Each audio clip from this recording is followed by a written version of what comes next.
today I will be playing more Ace Attorney Investigations Miles Edgeworth. It's been a while because I played the last 3 streams I did were Pokemon Scarlet, and I was very tempted to just play more Pokemon Scarlet again today, but I do also want to catch up with some of the editing I was doing for the other Pokemon Scarlet streams that I was doing already, that I had already done. So I'm gonna not do that, and I will just play that next week instead. But yeah, anyway, let's get started. It's been a while since I played. If I remember correctly, we are, or I know we're on Turnabout Reminiscence, and we're at the end part. Okay, so end part 1. We just saw Kay run away, and we did this whole thing to have Gumshoe not be accused of murder and be like, hey, he didn't commit the crime, only for them to be like, no, that's the reason why he had to have committed the crime. And I'm just like, oh my god. And then we met, so this is a Bratworth case, which I'm super excited about continuing finally. So yeah, let's get this going, shall we? Alright. There's Detective Bad in the background over there. September 10th, 5:45 p.m. District Court, Defendant Lobby number 1. Oh, I also, by the way, why isn't this... Okay, I made myself a cup of coffee, but it tastes like garbage. I'll finish it, but I'm kind of upset with the way I made it. Anyway. What is this incredibly overpowering sweet scent? Wait, what? Oh wait, this is a different room. Okay. Because the murder happened in room 2, I think? Defense room lobby, I don't remember. Anyway. And this, I think, is number 1, where Detective Bad and Callisto Yu were conversing, I guess.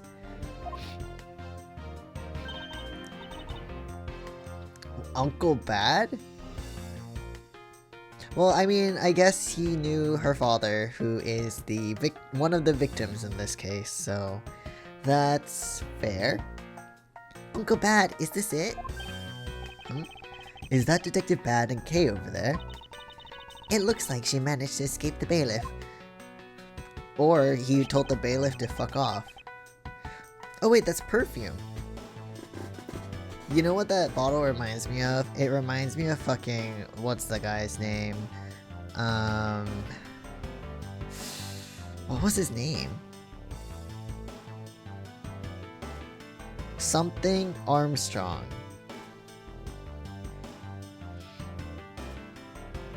Anyway, the owner of the Trabian restaurant where they have shitty food. It's just a pink version of it.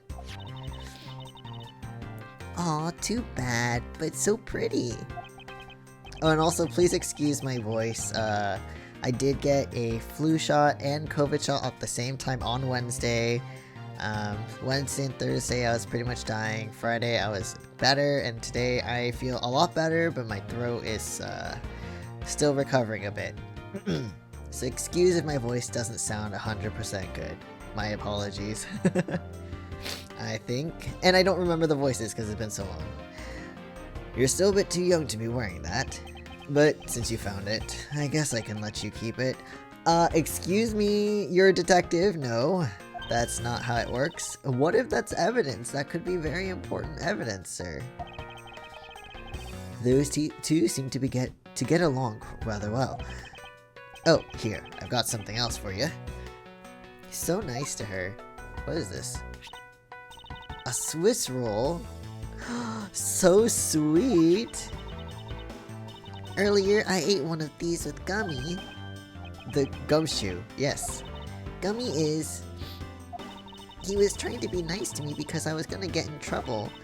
And then he got in trouble because he lied to protect me. Gummy. I know he didn't kill Daddy. Don't cry. Faraday would be sad if he saw you crying. I'm not crying. Okay. And how old is she again? I think she was like 9? Oh, wait, no, she was 10, right? 10. Yes.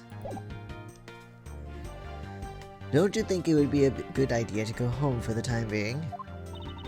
You're not involved in the investigation, so it's for the best if you do. Franziska, shut the fuck up. There you go. Is that so, Detective Bad? Yeah, I guess. Yeah, but he likes Kay better. And you also use violence and you don't respect his position in this case, so I don't know.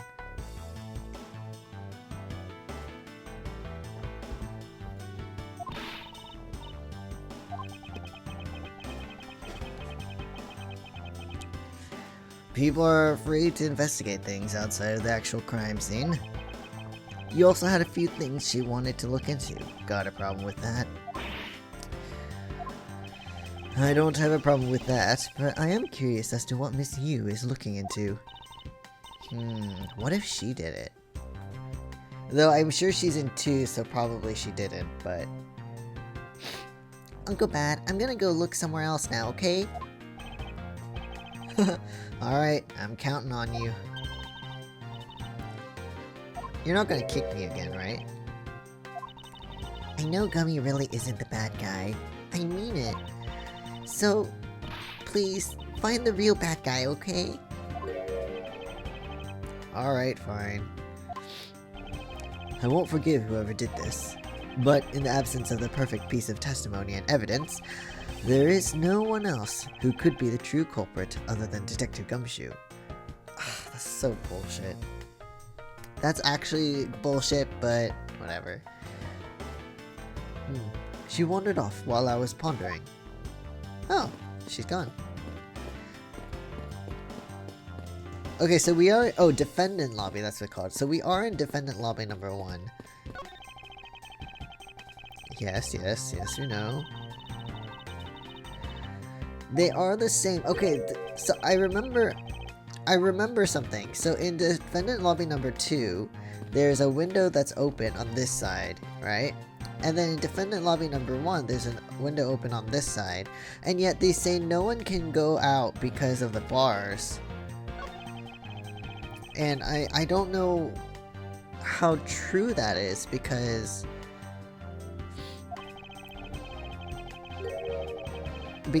like they're obviously open for a reason, and they're open so conveniently that it looks like someone had used them to go between the 2 rooms to commit the crime.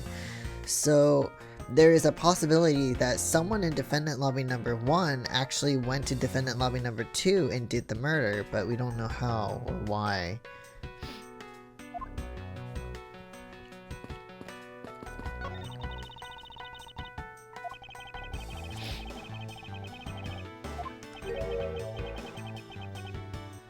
Huh, okay. No wonder she's so violent if she's been drinking this stuff the whole... You have... Okay, Franziska really has no right to say that. If anything, Callista Yu, while she's kind of annoying...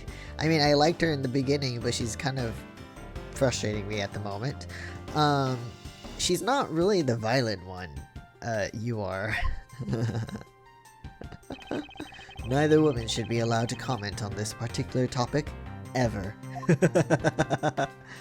So true.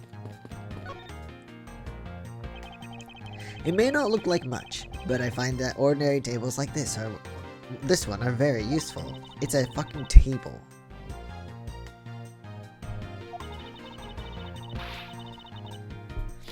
You don't have a whip right now, it's a riding crop, but okay.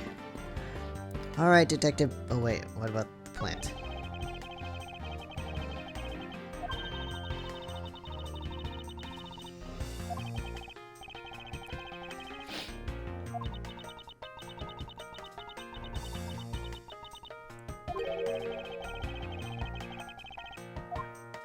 Alright.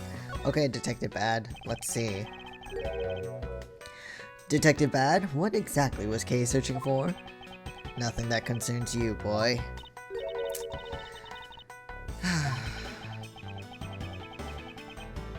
You know what? That's kind of fair. Anyway, hurry up and get to the point. I don't have time. Every time I see the mirror, I think it's a lollipop. It sounds like you'd rather be left alone. I have something I'd like to confirm with you once again. Oh, don't do that, please.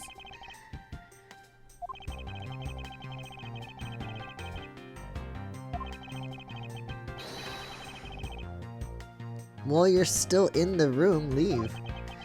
It's an ultra strong perfume you wears. She spilled some of it. I was having a bad time of it myself. Your face says everything, sir. I didn't think twice and opened the window, but that smell's still here. Oh, so that was Yu's perfume bottle. Got it. Okay. So the sweet scent in the air is perfume. Ow. I don't know.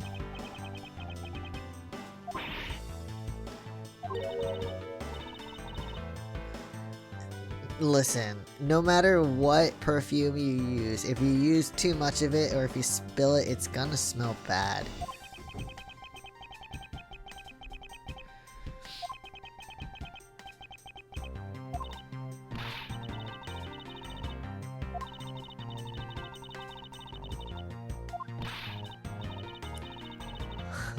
It's evidence!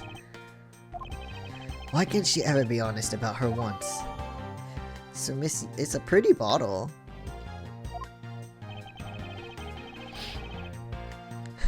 He's like, why do I have this kind of bullshit?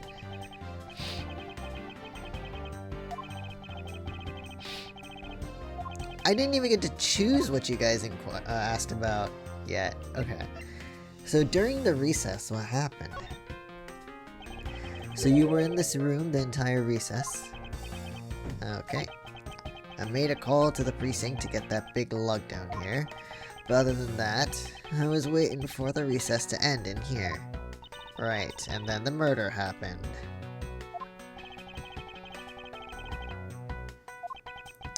But why? Huh, okay. Ran into her in the hallway. She said she wanted to talk to me about something, so we came in here. Then what you're saying is that until Detective Gumshoe's arrival, you and Miss Yu were in two different locations. Okay, interesting. Yes, interesting, exactly.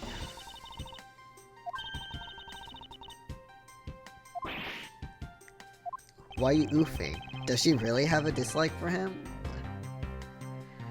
Let's see. Miss Yu is the detective of the victim. Or detective. What am I reading?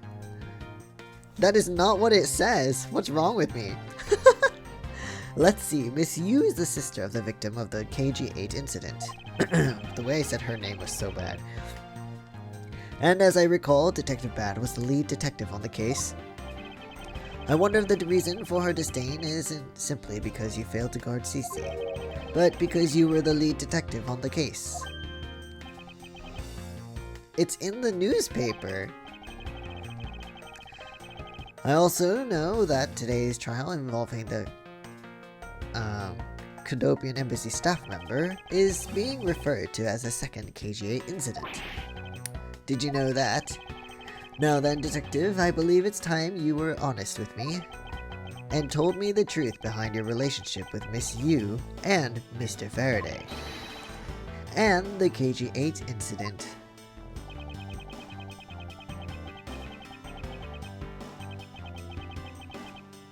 Really? I want to know. Tell me. Nice. Okay. Now then, I'd like to ask you a few questions about the KG8 incident. It's not exactly a happy story. Other than the people who were directly involved, you two will be the first to hear what I'm about to tell. Oh my god, he is sucking on a lollipop though. The honest truth behind the KG8 incident. You know, I just noticed his suspenders. I should have noticed them earlier, but I like it. Give me a sec.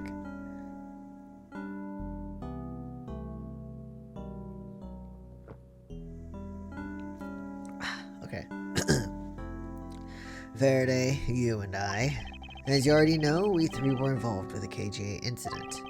Faraday and I, we were originally on the trail of a smuggling ring. Yes. That trial was just a front. Really? Yeah. But the case became tainted. All because the witness who was going to testify about the Amino Group's ties to the smuggling ring, CCU, was killed. Well, we knew that, but then what became of the secretary who was arrested? His name was Colin Deveray. To be honest, the guy didn't know a thing about the smuggling ring, but he confessed to knowing about it anyway. Why? Well, you know what? I think I know. Deveray was probably being intimidated by the big boss man. Just another scapegoat. That's bull. And then he died for it anyway. The boss man of the Amino Group, he can't seriously mean Mr. Ernest Amano. That can't be right. It's probably just Detective Bad's personal hypothesis. But what is he trying to do, suspecting Mr. Amano of being involved with smuggling? Of course you wouldn't think that badly of Mr. Amano if he's in good relations, I guess, with Manfred von Karma, but I think now we know that because he is in good relations with Manfred von Karma, that he's obviously not a good person, especially with the case we just finished, the last case we finished. Like, it's not good. I suppose it would have been quite difficult to secure an acquittal after he confessed. But the man who killed CCU, Manny Cochin, was a completely different person. But since he's already been acquitted once of her murder, Mr. Faraday, how could you have let him go? What voice the fuck did I give her? That's not what I remember. I don't think I can do the voice right now. I'll just read her normal. If I remember correctly, I heard that Mr. Faraday had an important piece of evidence stolen from him. Okay. It was mine. I wasn't vigilant enough. Faraday, CC. I was supposed to protect them both. Huh.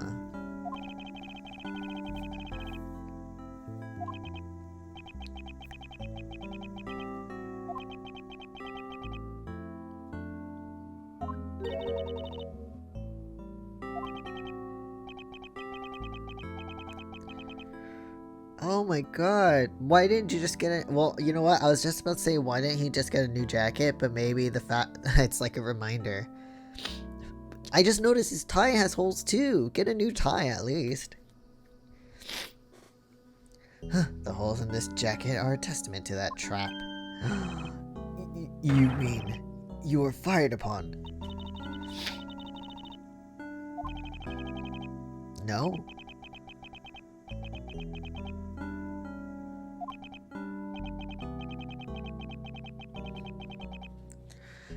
Yep, there it is. The reason I continue to wear the jacket is to remind yourself of the lesson I learned from the KG8 incident.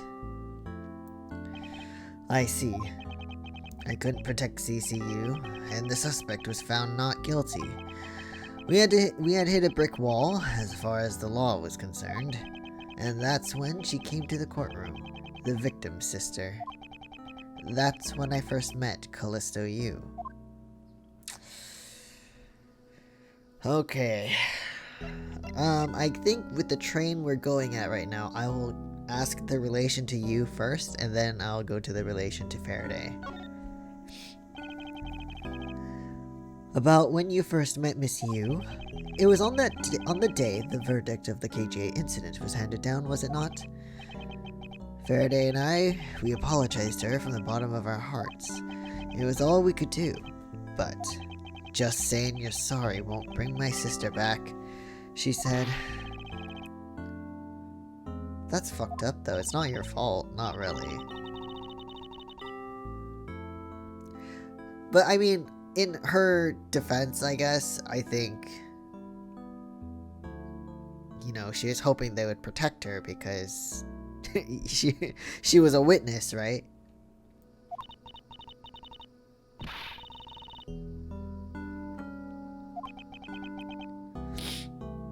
He probably feels like he would deserve that money as well. You said it herself that she never wanted to see either of us ever again. And yet she became a defense lawyer. But after that, you've seen her many times over, correct? Yeah, Faraday and I, even after the KG8 incident, had come to a close. We continued to hunt down the smuggling ring and got involved in a variety of cases. But it was no use. We cracked so many different cases. But the result was always the same. We couldn't find the real mastermind behind the ring. Huh.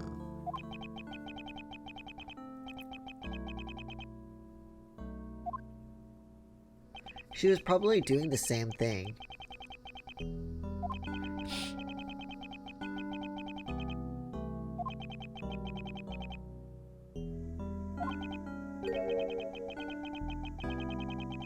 Yeah, okay.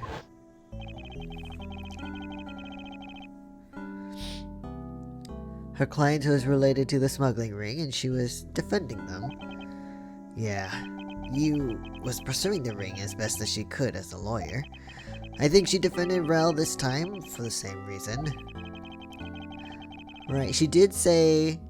Yeah, she did say she wasn't doing it because she believed they were innocent, but to find information on her sister, I think.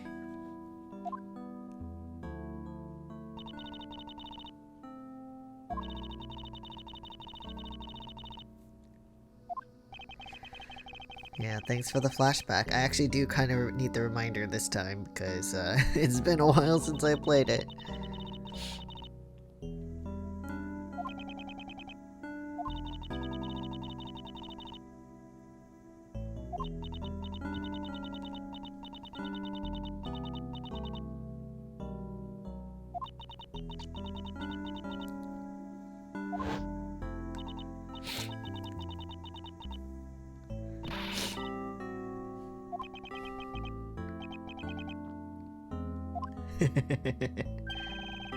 He even takes out the lollipop like a cigarette. That's so funny.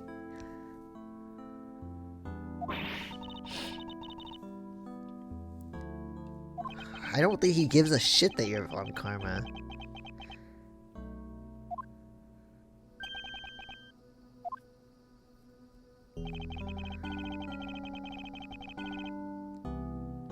Law is merely a tool. That's wrong, though. Like, this thing that says there's no limit to it, only the skill of the craftsman, that is completely wrong.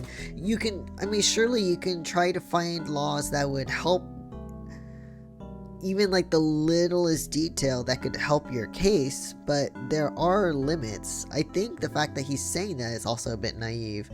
But again, this is just the rhetoric of Manfred von Karma, who will even cheat and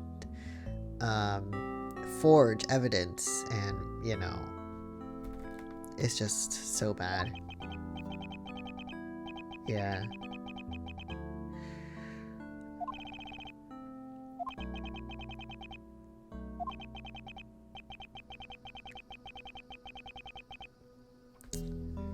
Okay. What is your relation to Faraday? You even seem to know Kay fairly well. I met him when he was a rookie prosecutor. Known him ever since. And Kay, I've known her since the day she was born. Oh, so that's why she calls you uncle.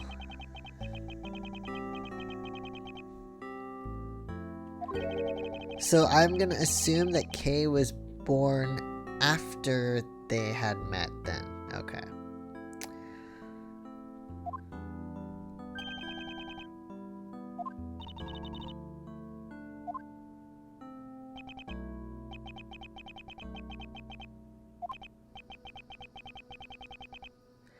No one knew more about the Yatagarasu than me and Faraday. That's why I was called upon to testify in today's trial, to prove that Rel was not the real Yatagarasu. Which I would have done if he hadn't turned around and accused Faraday. After the accusation, I was asked to testify, but this time, to prove or disprove the accusation. But I guess I won't be doing that either. Well, I mean, judging by Kei's outfit in the future, saying she's the great thief Yatagarasu, and then seeing the scarf that Prosecutor Faraday had, he's also maybe either the Yatagarasu or maybe part of it or whatever, or knows about it, in the know.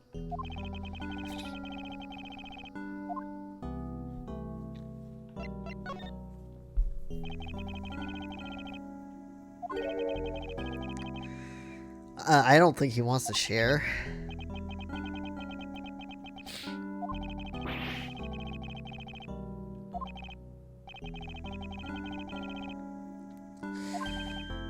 I mean, okay, Miles Edgeworth here isn't completely wrong. The Yatagarasu is involved in the case to an extent, so...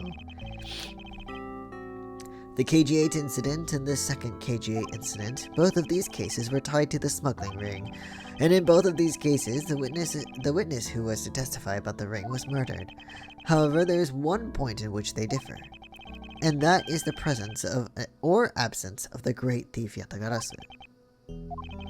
Mr. Rel claimed to be the Yatagarasu. However, in the middle of the trial, he suddenly declared Mr. Faraday to be the real Yatagarasu. Then, during the recess, they were both killed. Don't you find that to be the least bit odd? It is weird.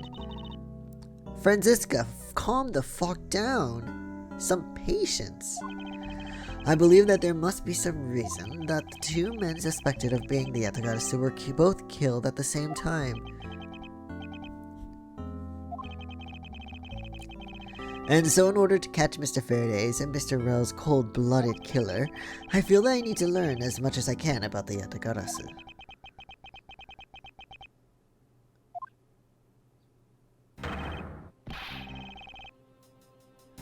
Really? Whoa, the music got intense. If it'll really help you solve the case, then I'll tell you. I don't know if that's exactly what he said before, but it's close enough. I'll tell you exactly why we've never caught the Yatagarasu. Secrets! I want to know! And of course, Miles gets hit. It still accidentally whipped me anyway. There are three main reasons why the Yatagarasu will always be one step ahead. First, the Yatagarasu always knows the exact location of the target object. Second, the Yatagarasu always knows exactly how to disarm the security system. Third, the Yatagarasu doesn't leave a single shred of evidence behind, ever. It's not much to go off of. The Yatagarasu has never been caught on tape, never tries to draw anyone's attention, and would never do something as lowbrow as commit murder. That's how I knew that Rel wasn't the real Yatagarasu right away. That's also true. Oh, what else?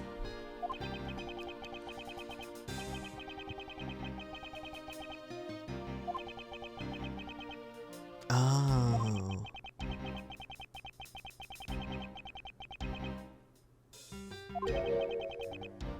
Okay. Huh. Until now, the Yatagarasu would always publicize any corrupt dealings to the mass media. But not this time. The evidence this time was something only Faraday and I, and a select few others, knew about. Wait, so...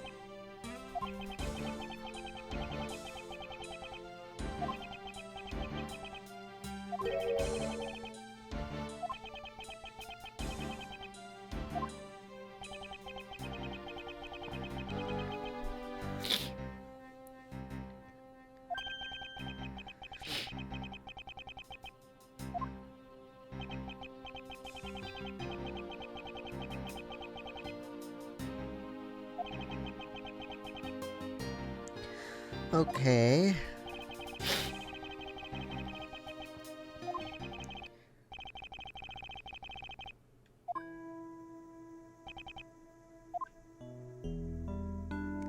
Oh, the bailiff's here. His Honor would like to transfer the evidence from today's trial over to you. So if you could please head over to the courtroom, it'd be much appreciated, sir. Alright, I'll go. I guess we're done here anyway. Detective Bad, what does the law mean to you? A lot of dots. Finding the answer to that question is the only reason I'm still alive. Oh, okay.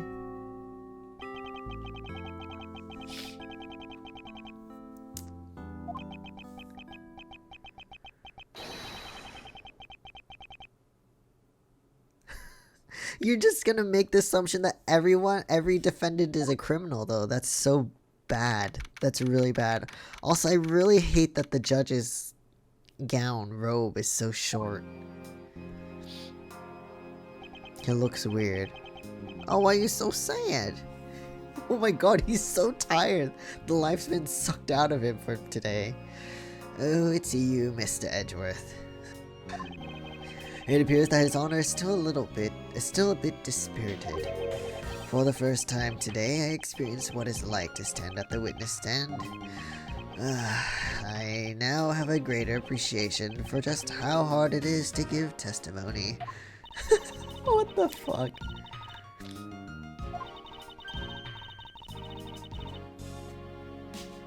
I mean, I guess.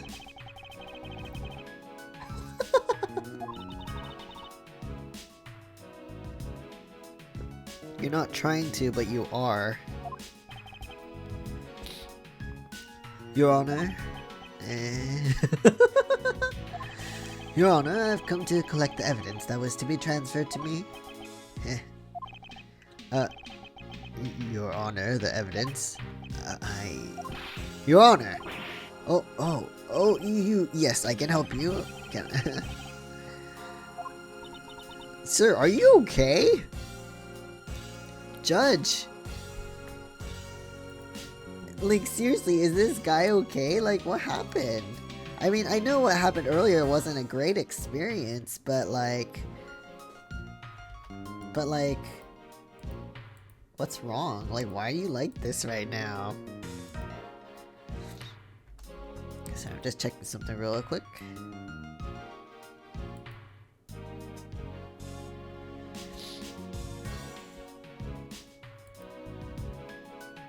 Okay. Your Honor, do you think you could stay focused long enough to at least do your job? Yes, I'm sorry. And I would accept that the defense attorney has yet to arrive.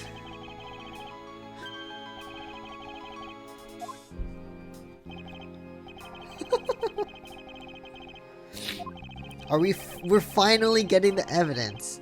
Furthermore, the evidence that was used in the murders of Mr. Faraday and Mr. Rell are also included, so please go ahead and use them in your investigation into their case. Into their case? What? Oh, the evidence is just lined up there. I see a gun, I see a possible autopsy report of some sort, I don't know.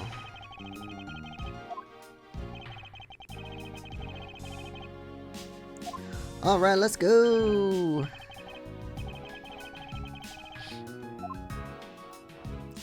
Let's guess, though, that one of them there's gonna be something missing. So, this is the evidence related to today's Cadopian Embassy trial from Mr. Faraday's bag. You mean the evidence bag that was on the table in lobby number 2, right? Yes, finally we can take a look at the evidence itself, and not just the data about them. Let's be sure to thoroughly examine them while we have the time. Okay.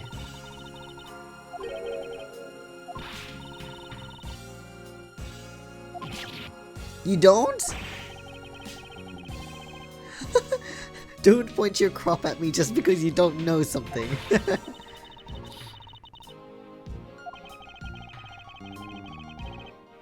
You're not a licensed attorney yet, a prosecutor.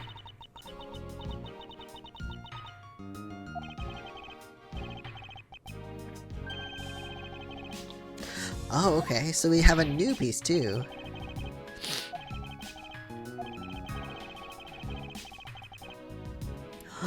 Oh, can we look inside it?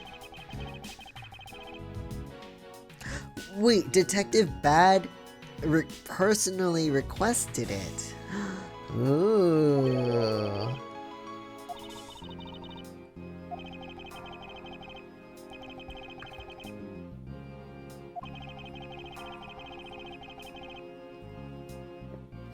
Alright, let's see then. I'm gonna look at this last. I'm gonna look at all the other stuff first.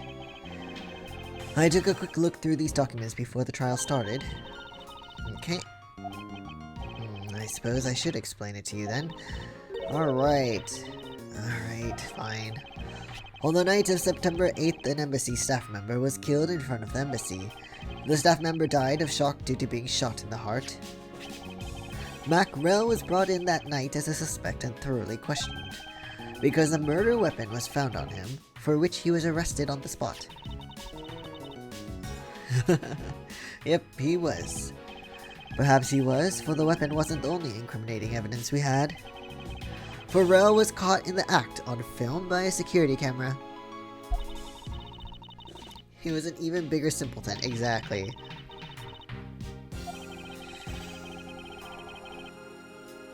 The Cadopian Embassy security system is supposedly very well designed. He may have simply not been aware that there was a camera in the area. No. That's not a good image. Oh, okay, yes, I guess. Yes, the surveillance video the security camera took was played during the trial by Mr. Faraday. You can clearly identify Mr. Rill on it. Even the sound of the gunshot was crystal clear. So the footage included sound, huh? I don't think I'd ever want to see the moment of someone's death in real life. Me neither. I mean, you've seen it. Well, actually, no, he hasn't, but... Alright, what about the gun? Wow, my nose is so stuffy, what's going on? This gun, it was originally used to kill the Cadopian Embassy staff member. I don't know why I'm so stuffy today. That's so weird.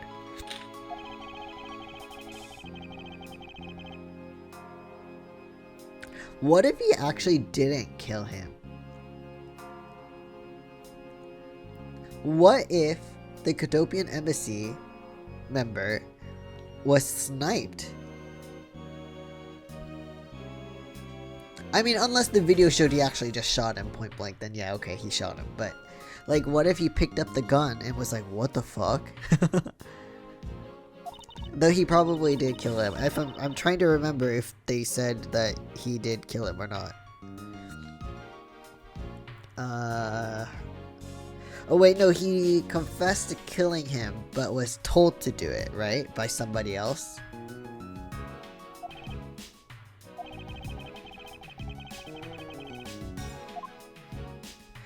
If I remember correctly anyway.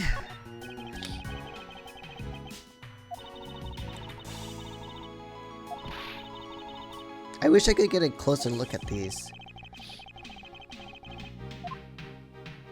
Alright, the final piece here. Mr. Faraday's organizer. It appears he was in the habit of using it. Okay. Let's take a look. Here we go. I have collected the evidence I need to prove that Rel was the killer. Okay, hold on.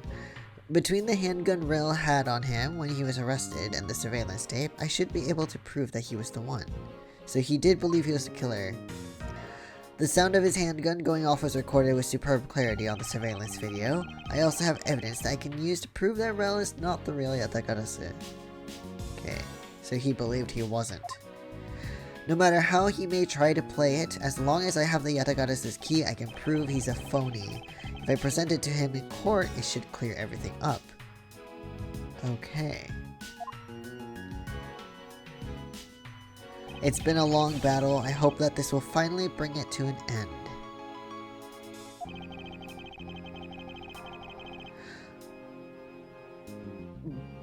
Wait, hold on, hold on. There was a piece of evidence, the key...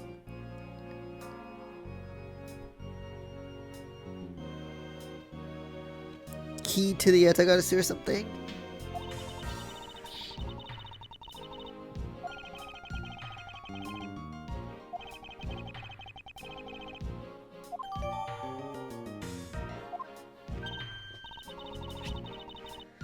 Wait, what's this?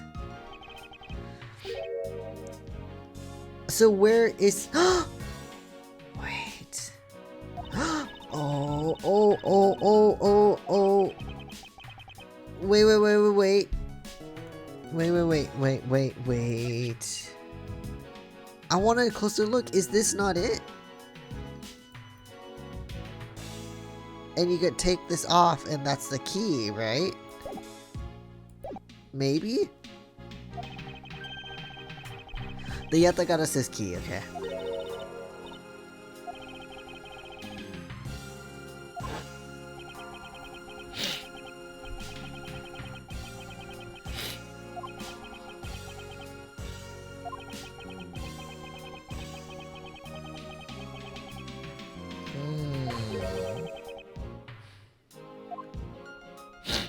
Okay.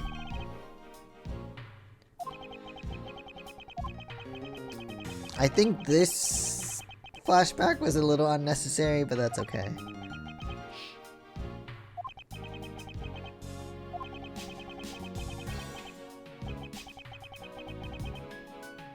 Probably the key, okay.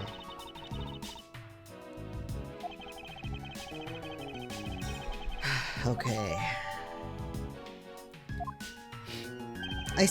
I wonder if that knife is actually the key, seriously though. That's odd. Mr. Faraday didn't mention anything about a knife in his organizer. Because the knife is the key!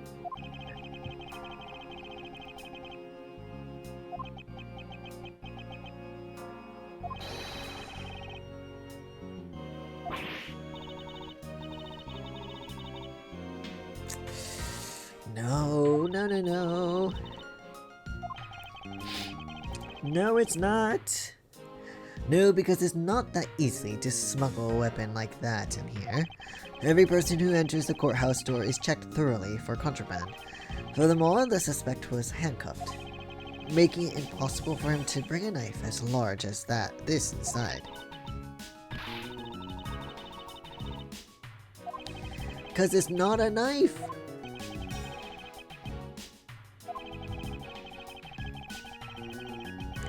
It's not a knife!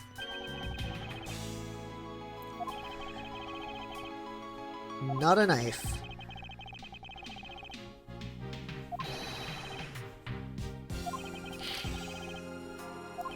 Take a closer look at the knife.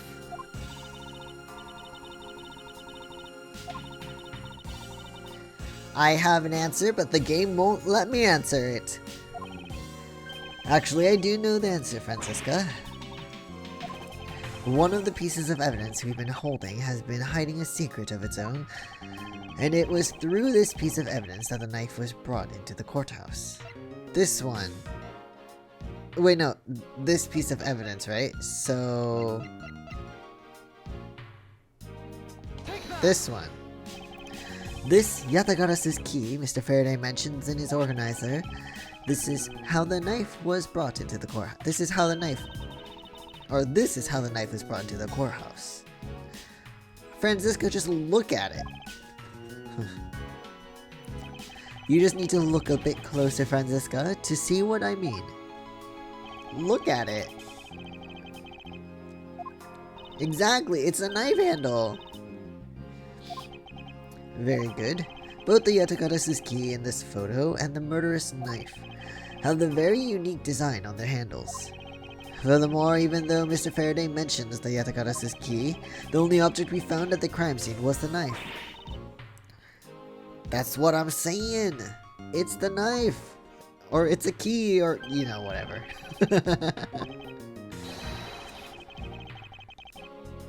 Alright. No, it's not impossible. Don't be like that.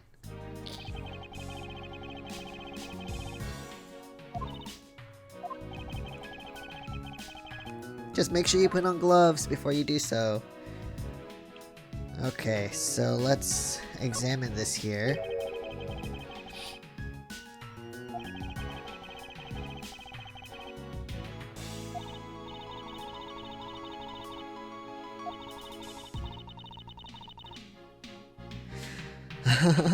She seems to be drawn to the embellishments. Too bad this isn't mine to give.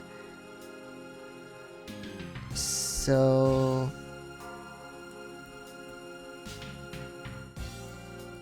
maybe... oh wow, look at that view.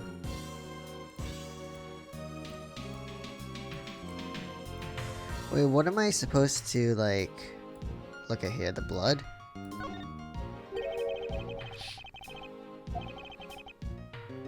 Nope. Okay, we already... wait, what am I supposed to look at then?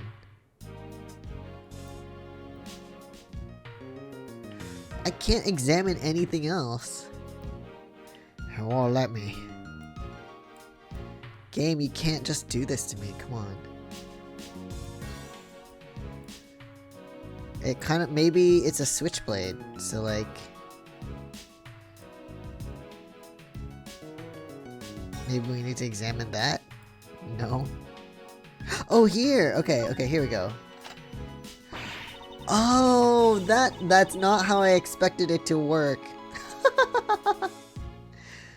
I can't believe it turned into a key. To think there was such a trick to this thing.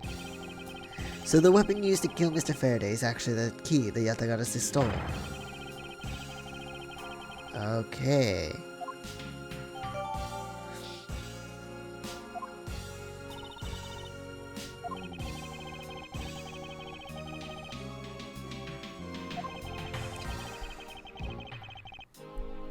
I see.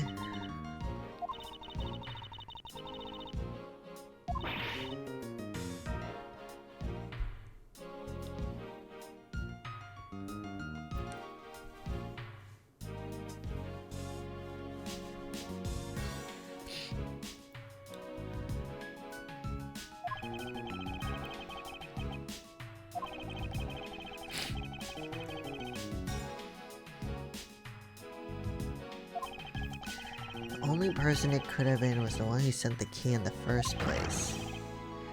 But I don't think they would have done that.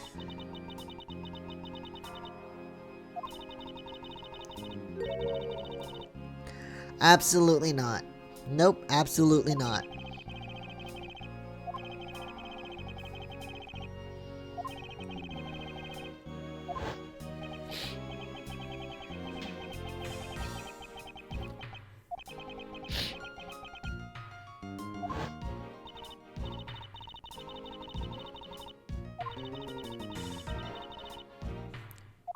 Okay, let's see.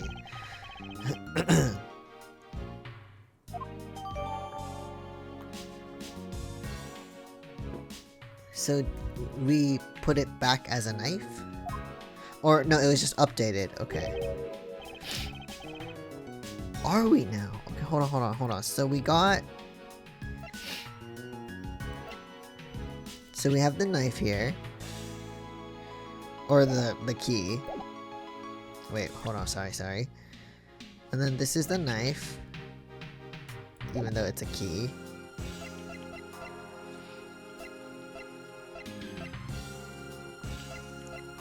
Perfume. Okay. That's odd, we're short one piece of evidence. And that piece that's missing is the surveillance video that was played in court. Oh dear. Oh, my cat has emerged. From the blanket nest. How could a piece of evidence just disappear? Oh, wrong voice. The video showing the moment in which Mr. Rowe committed the murder. Where could it have gone indeed? Judge, where is it?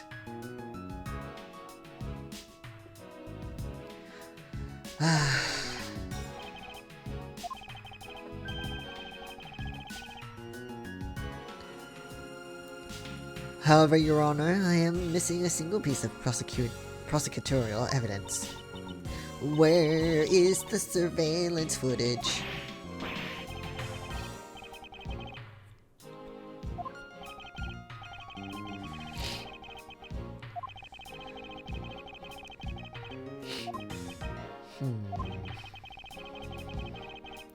Which means someone took it from the crime scene. I mean, we could take a look. Or someone... I think it's more likely that someone took it. Oh, wait. Okay. There's something wrong here. Something about this missing piece of evidence. It would appear that for me to find the answers I seek, I will have to pay another visit to the scene of the crime. Defendant Lobby Number 2. I thought there was going to be a to be continued.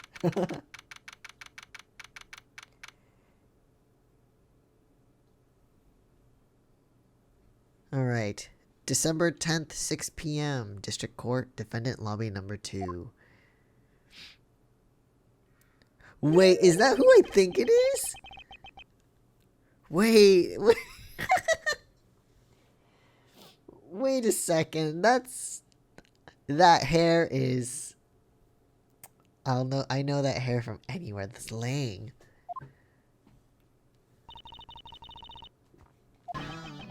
Oh my god, it is.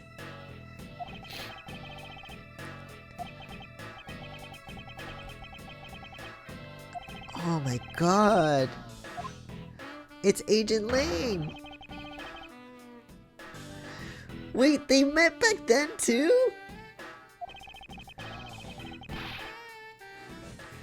Prosecutors like you shouldn't be allowed at crime scenes. What the fuck? Bye, dick.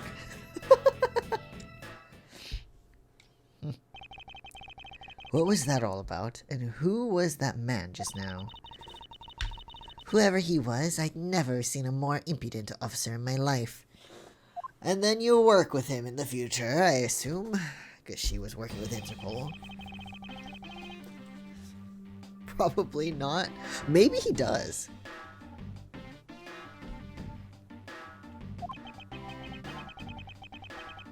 Yep. He has a fucking mirror on him. Of course he knows you're there, you dumbass.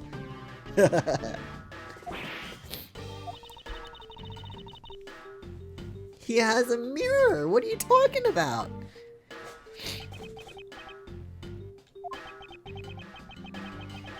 You also have a mirror. Oh, so the mirror isn't for vanity's sake. You know, it is smart though. He looks like he's checking himself out, you know? Head turned and all that.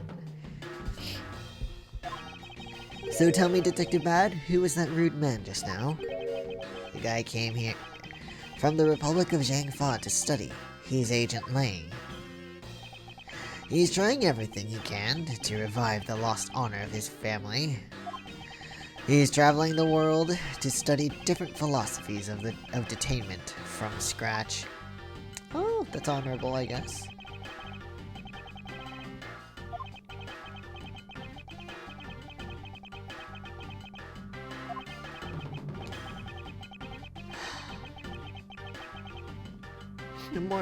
Poor Gumshoe. I would take Gumshoe over laying any day, though, to be honest. I agree, however, I can think of one young lady that statement also applies to. Anyway, what was that detective agent looking for, Detective Bat? Or that agent looking for? Oh my god.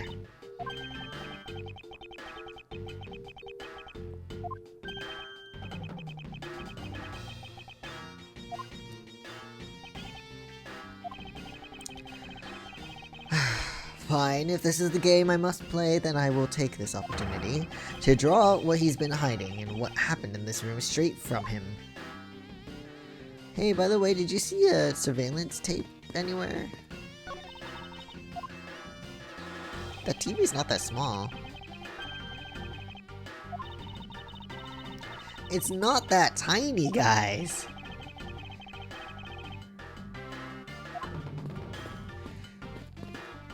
I actually didn't mean to leave the room.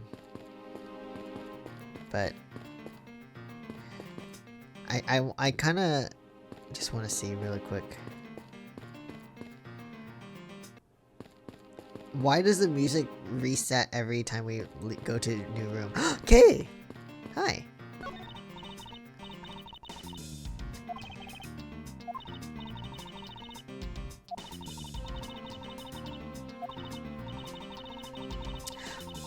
Wait, I want to know what she's looking for. I want to know what do you... I don't want to talk to you. I want to know what she's looking for, though. Oh god, the music scared me. Hey. Earlier you were in lobby number 1, and now you're here in lobby number 2. You are quite the busy man, Detective Bad. Multiple returns to a crime scene brings out about success. That's what we detectives say. I guess, you know, there's always a chance you miss something, so always double, triple check, I guess. I see in that case, you wouldn't mind if I asked about what happened again, correct?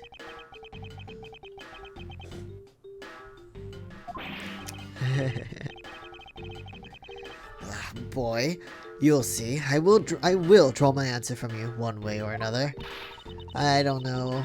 This guy won't budge, dude.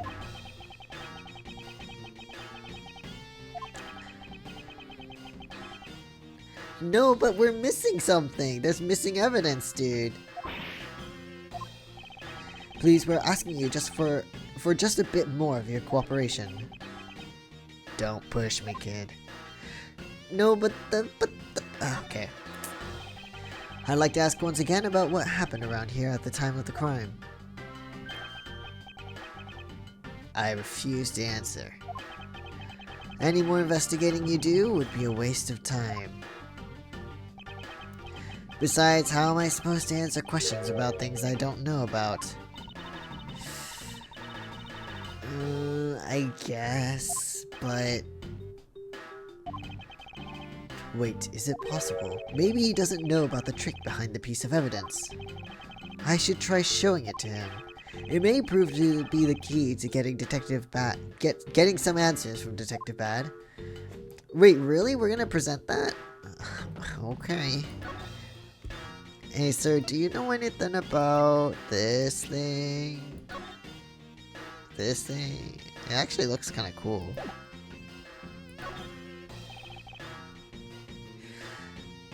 Detective Bad. Okay. Did you know of the existence of the item in this photograph? Of course I did. It's my job to know everything related to the Yatakarasu case.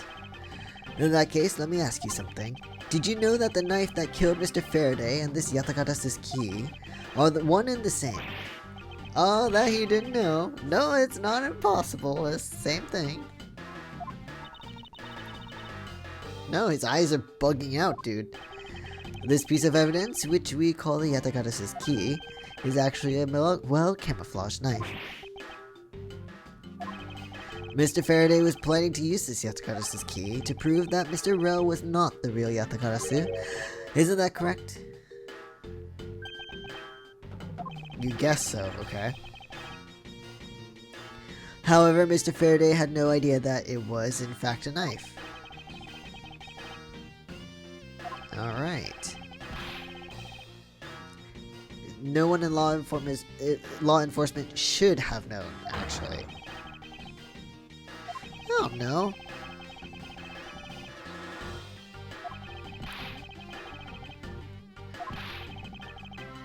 Oh, so that's what Kay's also looking for. I promised Faraday, I promised that I'd protect that key with my life. But after he was killed, the key disappeared from Faraday's evidence bag. Who would have thought that the key is what took Faraday's life? Yeah, but we're looking for a different missing evidence here.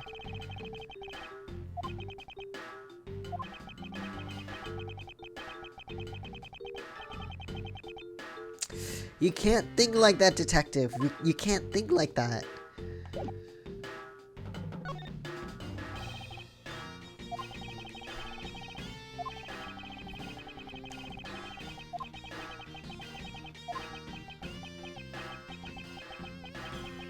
Alright, fine. Your finger's so close to his face, dude. Get that out of there. It's rude. Alright, here we go. Alright, so he was in lobby number 1 talking with you. We were talking about some trivial things. I heard the gunshot right before the trial was about to reconvene. I'm not doing voices anymore. I say that, but I'm likely gonna do it again in like the next 10 minutes. We'll see. I think my throat needs a rest from that though. When we heard it, you and I immediately dashed out into the hallway together. I saw Gumshoe goofing around there, and then we all ran into lobby number 2.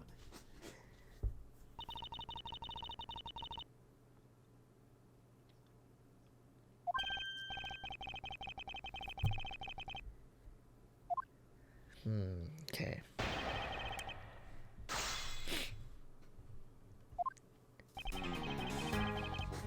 So we know that to be pretty much true, but I want to know what those trivial things are. Are they truly trivial? Because this could be not trivial. It could be important. No, listen, what was it? That's for me to decide. Alright, I suppose that's for him to decide. Moving on then. Oh, I love that. That's so funny. Unmovable.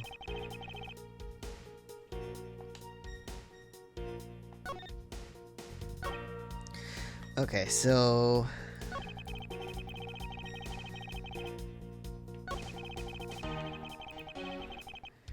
hold on. Trivial things. Heard the gunshot. But Gumshoe is saying he didn't hear anything.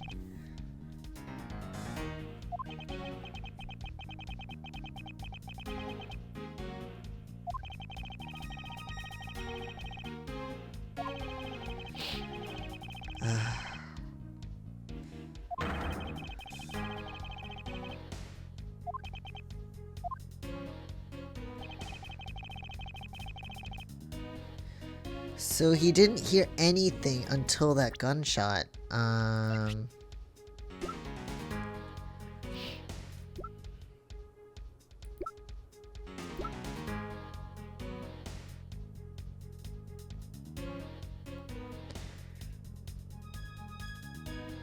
Didn't hear any other strange sounds until that gunshot. Maybe I can just press this again first.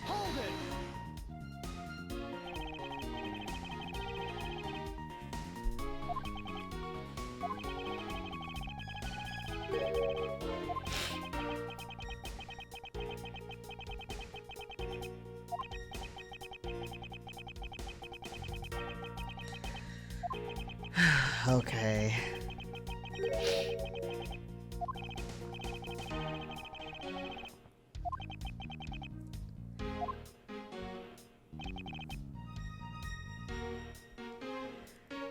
Immediately. But if Rel was alive for a few minutes, or at least a few moments after, I don't see how that's the case.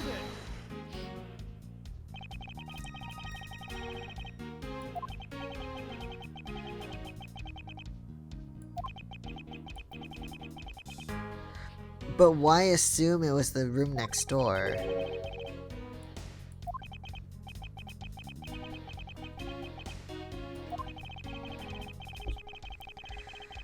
Okay.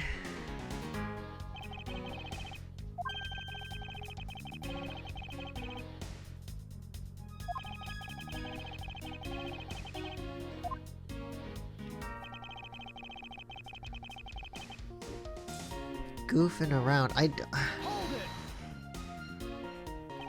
Detective Gumshoe was there in the hallway. Of course he was. Yeah.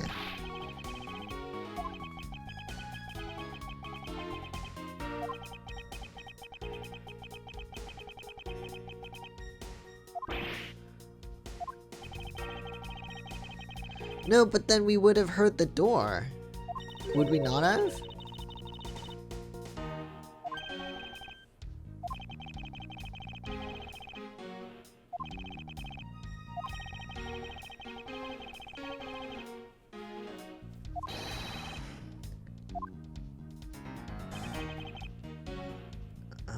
Okay.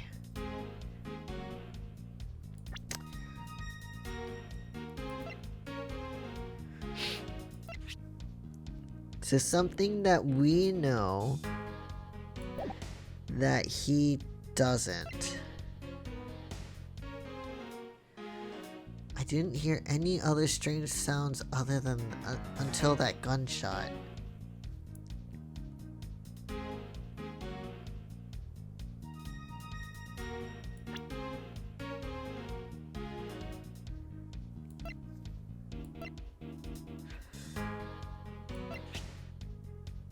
Wait, the whole point of the judge's testimony was because of the balloon popping, right? Because he heard that from like across the hallway or across the room, right? In the bathroom. So maybe if that was the case, then the detective should have heard that, right? So maybe this one. Objection! Okay, good. Detective Bad, does this balloon fragment remind you of anything? Yes, it was.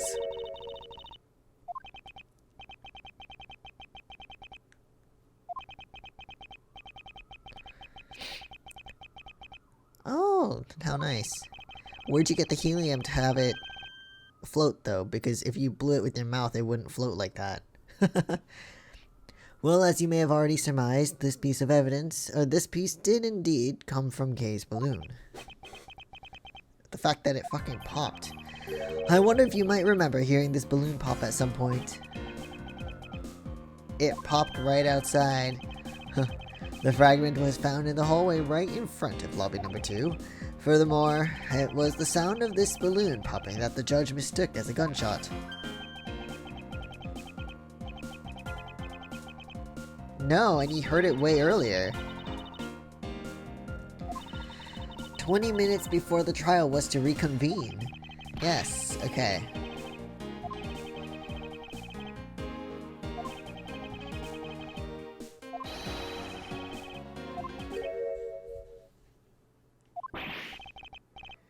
Meaning that you heard something else. He's as unfazed as ever.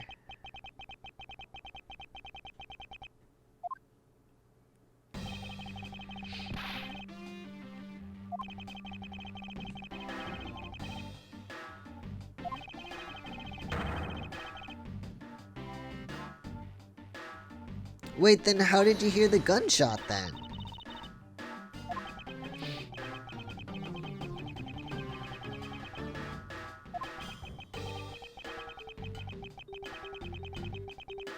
But the windows are open. Wait, no, but that makes no sense.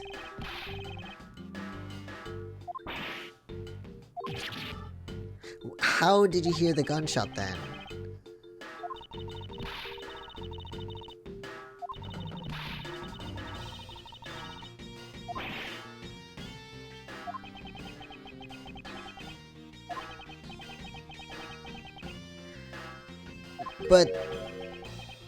But the gunshot. But the gunshot.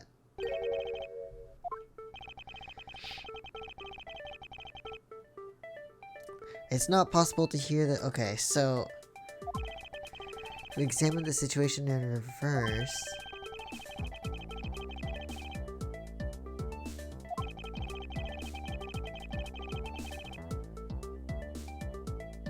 Meaning the gunshot probably did come from outside.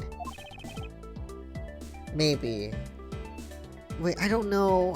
This is confusing. Detective Bad, if that is the case, how exactly did you hear the gunshot?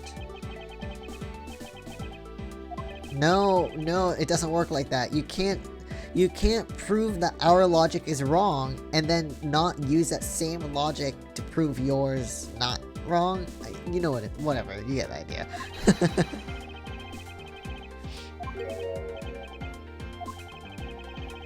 If the rooms are as soundproof as you say they are, then how did the sound of the gunshot enter your ears? Yeah.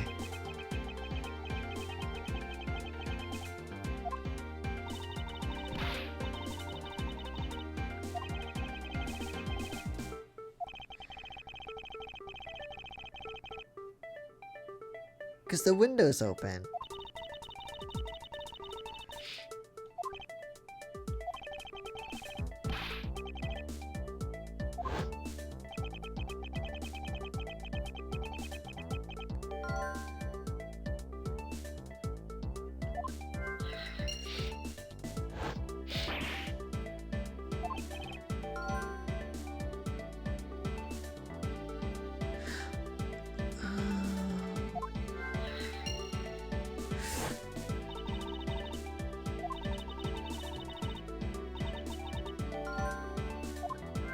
All the logic is coming in at one time.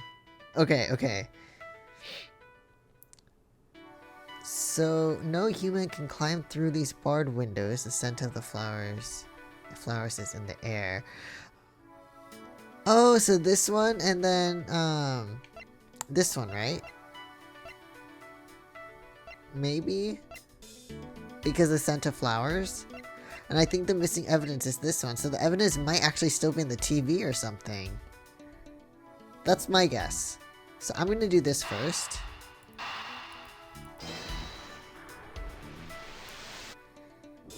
Because yeah, that makes sense.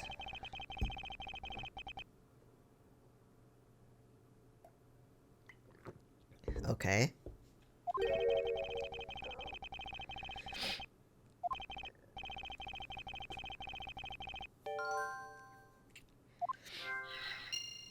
Ugh, we got another logic already. I don't know about this one yet. So let's do the missing evidence and the very loud TV. I think that should work. What? I thought it would be in there. Okay, never mind. And then maybe the fact that the incredible volume was there and then this? Is that work? Or does that work? There we go, okay. So sound can go through and smell can go through. Now then, what else besides the smell can go both in and out of an open barred window? The answer is sound. So no matter how careful the killer was, if the windows were open, the jig would be up. And since the windows in both defendant lobby number 1 and the hallway were open, that explains how the sound of a gunshot could be heard in both locations. What else do we have here? So gunshot could be heard.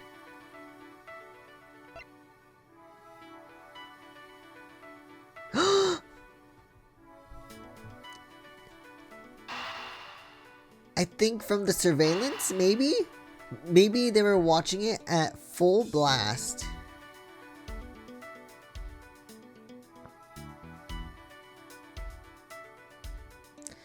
Or... okay, this is what I'm thinking maybe happened. So, someone killed them when the window was closed. And then they killed the guys. Oh, but that doesn't explain how they left. But okay, so let's say let's completely forget about an escape route here. What if they came into the room somehow, killed both guys, or maybe they did fight each other, I don't know, but they were killed, and then escaped leaving the window open, but played the evidence tape so they would hear the sound of a gunshot out the open window at a heavy, not heavy, at very high volume.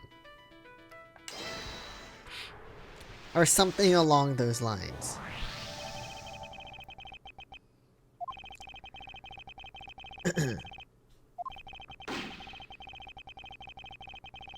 Yes, there we go.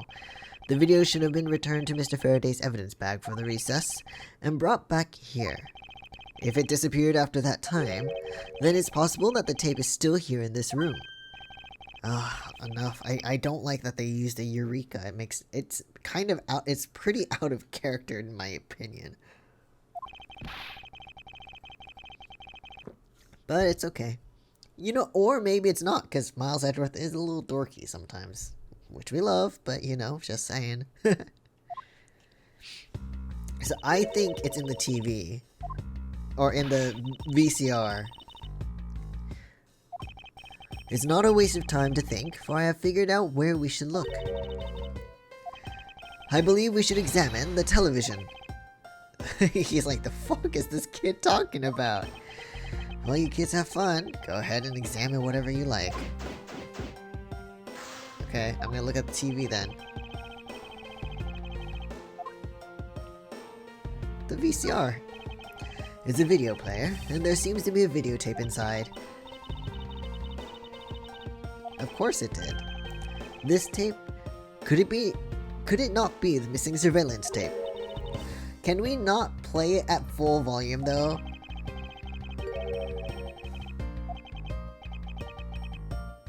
Literally? No, I'm kidding.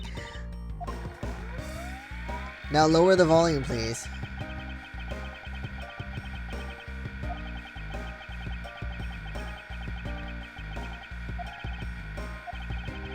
Oh my god, this rewind audio. Dude, this is so...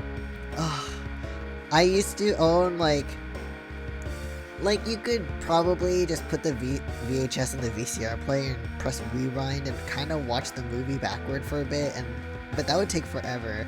So we had one of those things where you open it, you put the VHS in, you close it, and then it would rewind the VHS for us. It was like a separate little machine, and this sound brings me back. Holy shit. I wonder if I could find pictures of it online. Like a VHS rewinder. There we go.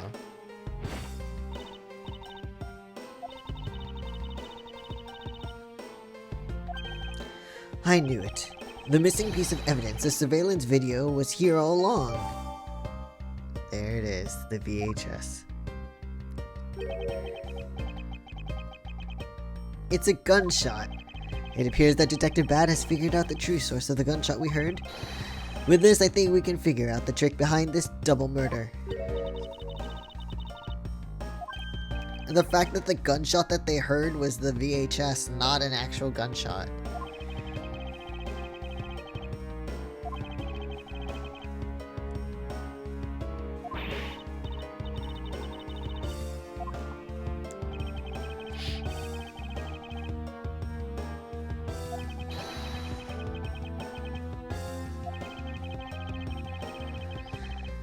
Okay, so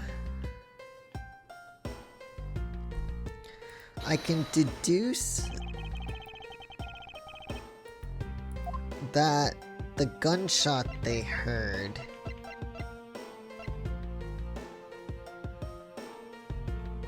was this?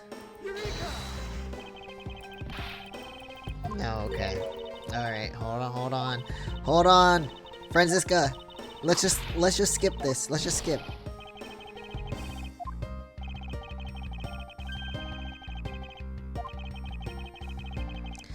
Alright, so not the VCR, but the window.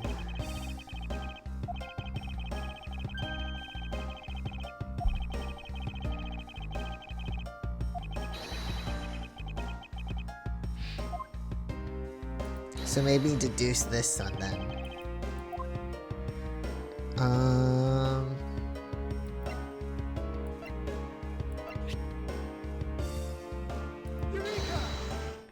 There we go, okay.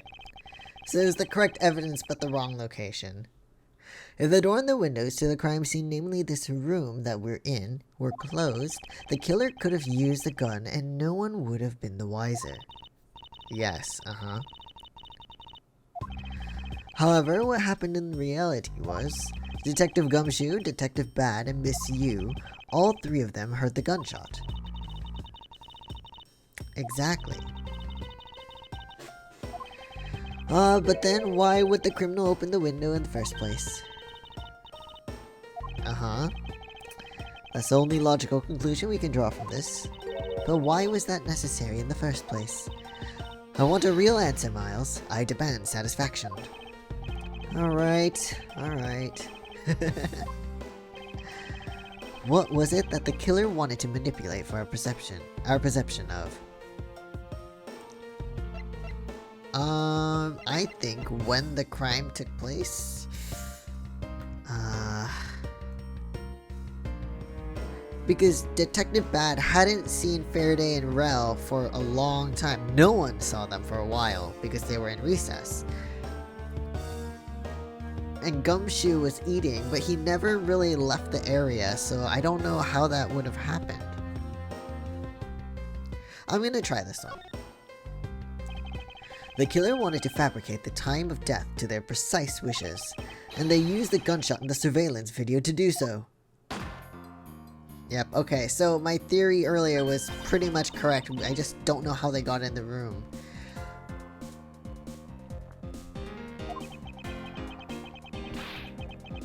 Yes, I think so. Which means that the murders really occurred at an earlier time than we thought. Oh, that must make him feel so bad though.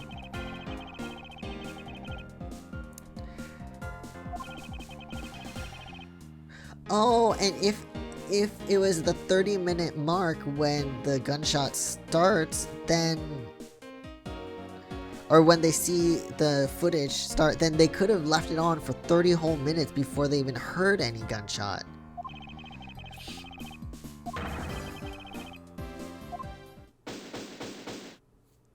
Smart, but kind of, despicable, but okay. Oh, there's the bailiff again.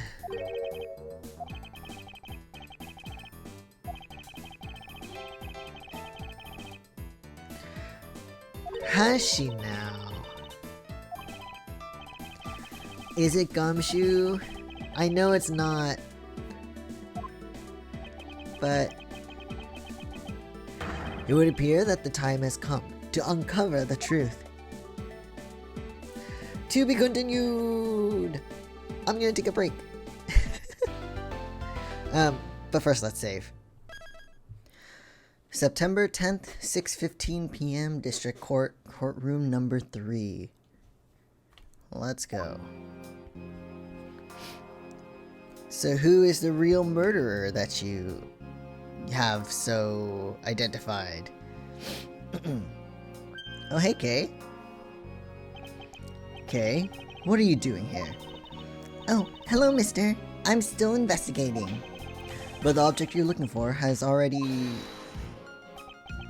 Okay, don't mind him. Please continue with your investigation. Oh, it's to keep her away. Okay, you got it. She doesn't need to hear this. If it means I can keep her in the dark just a little longer, any little task will do. Dude, he was there since she was a kid. Of course he loves her. They're close, that's all. Are we really doing this like courtroom style? Okay. I've been waiting for you, Edgeworth.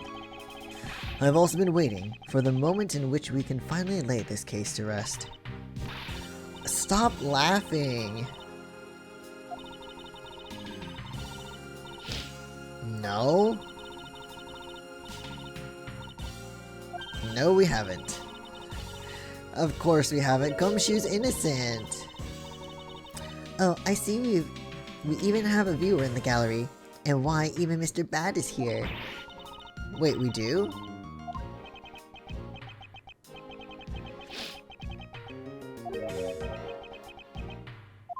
Wait, who's in the gallery? Anyway, I thought you might like to hear what I've slaved away to find out. I've taken statements on every single person's movements during the time when our suspect was in that hallway. I also confirmed that there is no possible route to escape from lobby number 2. Therefore, the killer must without a doubt be Detective Gumshoe. But we've already established that they were killed before that time, so it's not Detective Gumshoe. And that's all you have? Yeah, that's all there is to my conclusion, and this case. Sorry, but that's not it.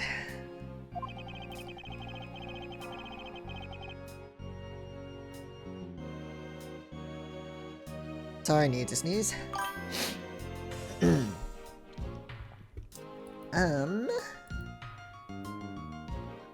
Let's see. I'm Mars. Thanks for the follow. I really appreciate it. How's it going? Hope you're doing well. In a trial, there's always time for a rebuttal, and we are standing in a court of law. It'd be more than appropriate to follow the rules of court in this case, don't you think? Oh, please stop laughing. Please stop. I thought it was funny in the beginning, but now it's annoying. But, alright. I'll play along and give you a proper testimony. Okay. If my logic is correct, then I've already won. All I have to do now is to prove it by showing who the real killer is. Excuse me. I still haven't really figured who the real killer is, but we know that she's wrong. That we know for sure.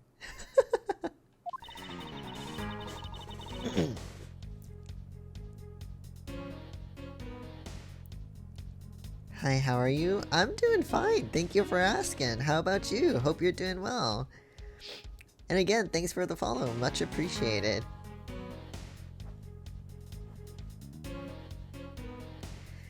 Everyone sans the suspect has an alibi for when the gun went off. Furthermore, the areas around the crime scene have all been thoroughly investigated, right?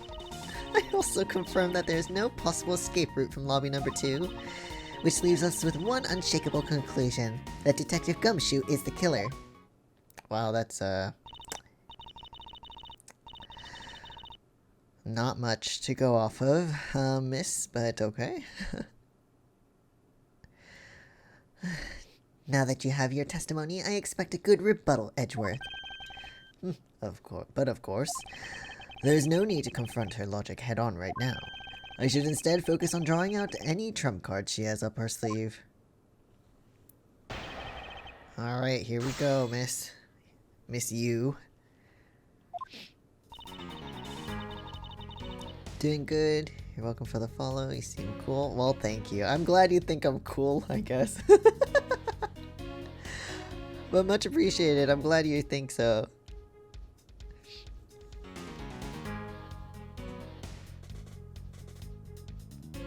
Okay, just need to stretch there. Cool. Alright, Callisto you, let's see what other information we could press out of you. Hold it! The suspect, but I thought that Detective Gumshoe's alibi has already been proven. Oh god. Look, I know you heard from the judge earlier that the detective was in the hallway with Mr. Faraday's daughter eating a Swiss roll. Yes, that is correct. But see, that was 20 minutes before the real gunshot went off, right? And the problem is, there's no one else who can corroborate what he did since the snacking. I mean, but the gunshot didn't happen, though. Okay, well, let's keep pressing to get all the information we can get out of her first, and then we can try to prove, I think, let me see what we have, though. We could try to present something. I mean, we know this was played, but alright, well, let's press first.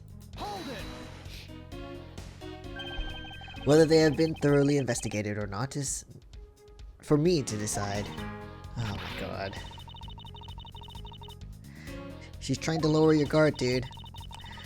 Anyway, even if you believe it hasn't been exhaustive, the crime scene lobby number 2 has no way out other than the hallway Detective Gumshoe was standing in. And because he claimed to be there, that makes him the only possible suspect. Not true, but okay.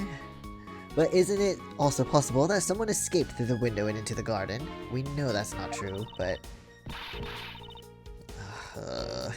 Please take this more seriously. The police aren't a bunch of lazy bums. They looked into every possibility, you know.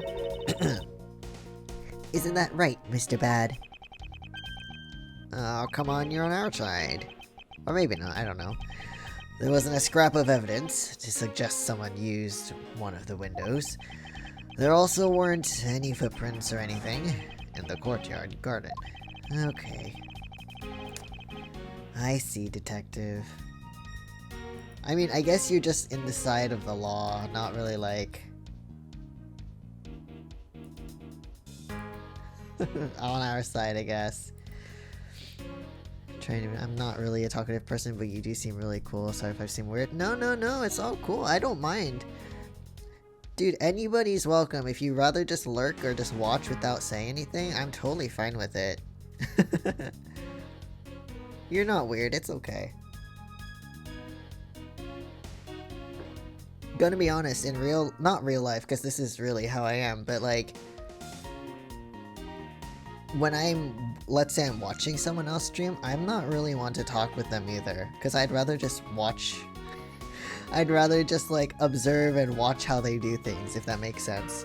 Maybe once in a while there'll be a comment here or there that I might post, or chat, but I'm not a big chatter in other people's streams either, so you're totally cool. It's all good.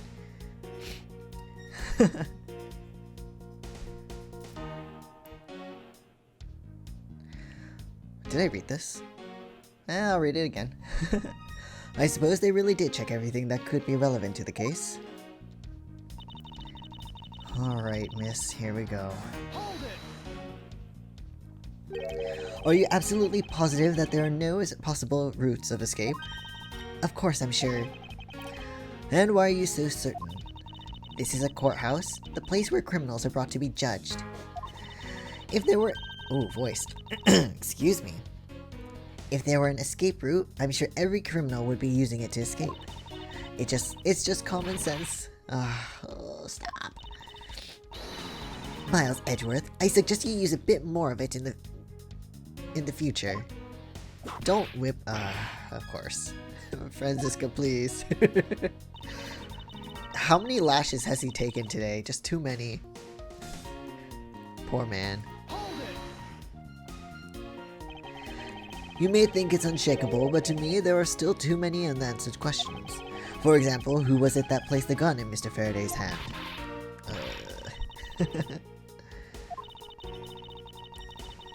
I'm only wondering it because it doesn't make sense that Gumshoe would do that. He has absolutely no motive for doing so.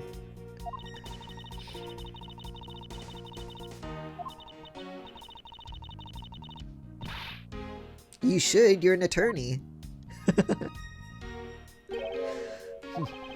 I'm not about to let her get a rise out of me with such a flippant statement. I suppose we've really reached that now. I already have my trump card ready, all that remains is to play it. But before I do, I think I should inquire into a little something about her argument.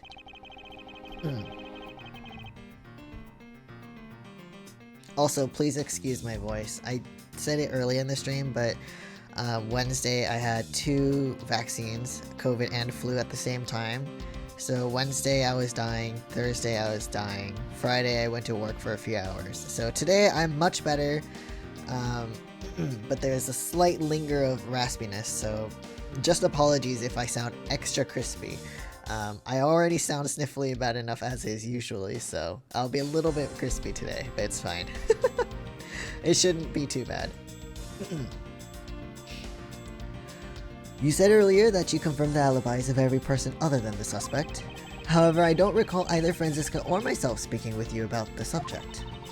But there were witnesses. For you, there is your mentor who gave you an alibi. I see. As for the little missy, she came to the courthouse during the recess. And was stopped by a security guard at the door to the hallway, and they let her in with a riding crop?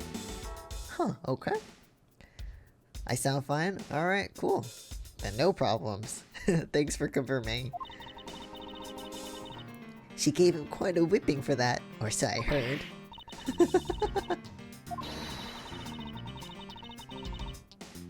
That's not how the court works, Francisca. Wait, so basically the only reason Francisca bothered to show up today was because she found out that I was to be the replacement prosecutor? By the way, Miss Yu, what about everyone's alibis before Detective Gumshoe was assigned to guard duty? What about them? Have you looked into what people were doing during that span of time? Did you? No, but the gunshot was from a video. Nope.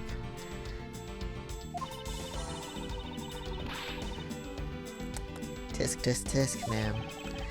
Yes, let's talk about when you and Detective Bad heard that gunshot, shall we? I suppose that if we go by your logic, then Detective Gumshoe is the only one. However, what if the crime had occurred at an entirely different time than when the gunshot you heard went off? What then? Huh, what then? That gunshot was a trap meant to manipulate our perception of... Oh, that objection sound is so not right for you.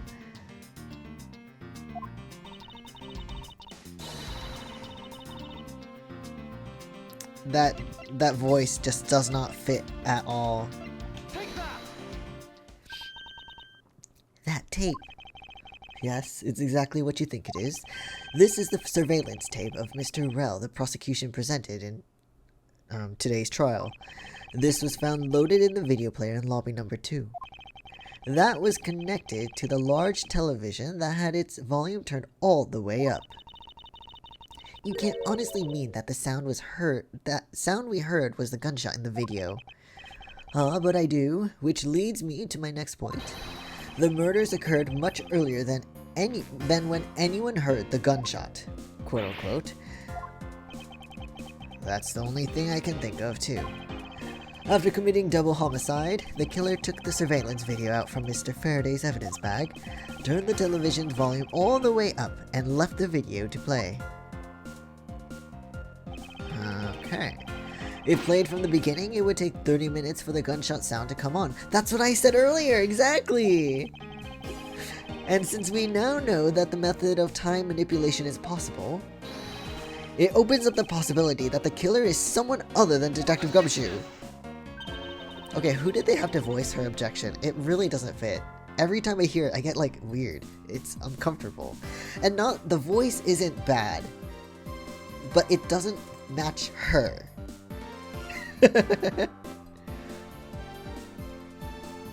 Sounds from a television doesn't amount to much here, but of course Mr. Prosecutor Edgeworth and the little Miss Von Karma already knew that much from the very beginning, right?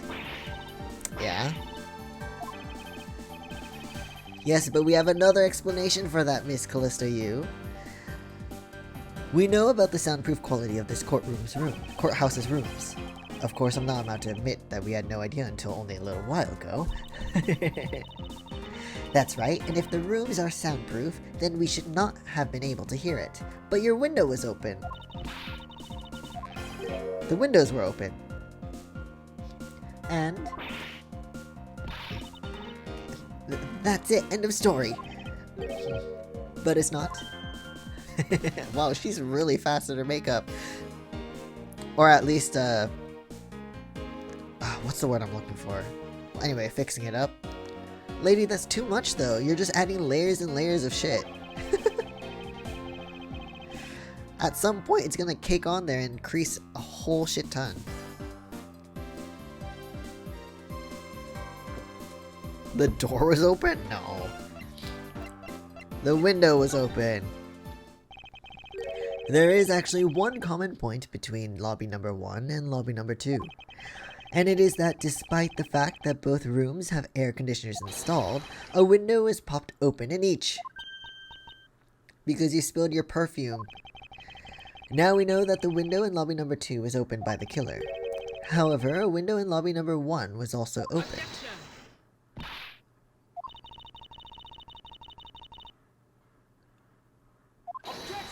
Yeah, but the noise could be heard because both windows were open. How are you not getting this?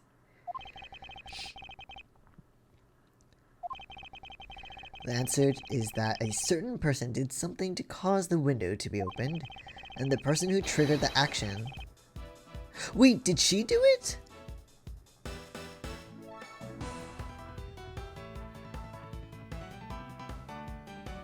Because, I mean, I'm trying to remember. Did Detective Bad tell us that she spilled it on accident, or was it something else?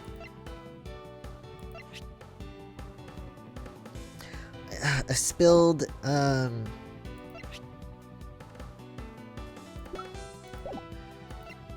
Oh, we don't... whatever, okay. The real killer in this double murder is... Oh my god, no, this is hard! So, I mean, but if she was the real killer... Because I'm certain she's in the second game, so that... I don't see her being that, but the real killer... made it so that... the window had to be open. It's not Tyrell Bad. I have no... There's no reason for him to want to kill Faraday.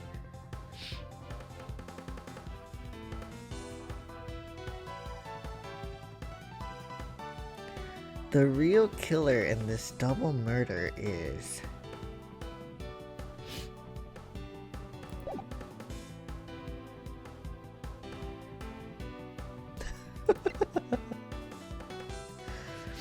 Oh my god, I usually don't like to ask for the answer, but...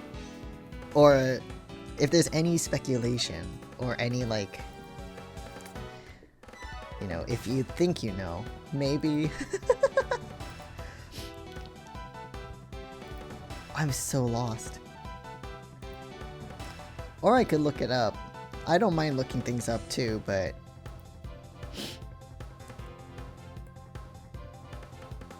I don't want to, though, at the same time.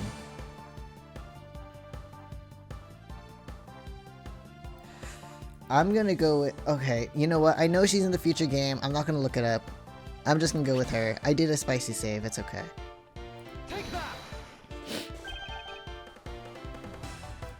She's the only one that really makes sense, but if I think of future games, it doesn't make sense. But the evidence... the evidence really points to her a little bit there. Oh my god, he is fucking shocked. Okay.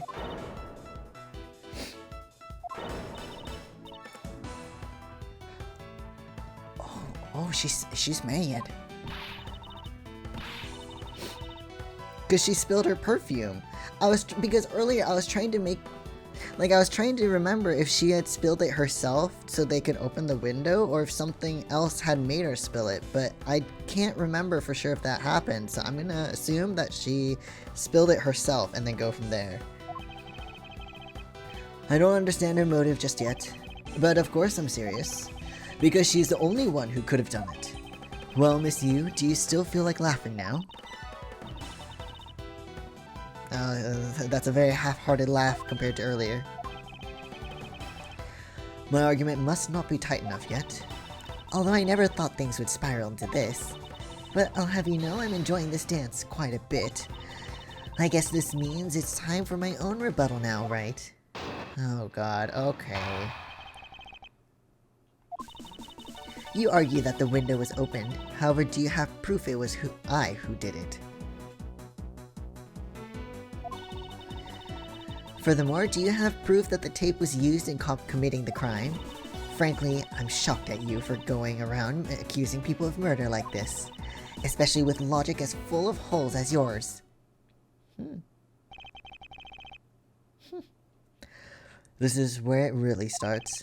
I mustn't let my guard down for even a second, or the truth will blow away. Now is the time to put the patented Von Karma perfect proof to the test. Don't use Von Karma logic. Miles, you're better than this. Again, I know this is old Miles, baby Miles, Bratworth here, under Von Karma's thumb, but still, it's sad to see. It's really sad to see. You have a pretty name. I know it's really random. No, No, it's okay. Thank you. Thank you for being so nice. I really appreciate it, though.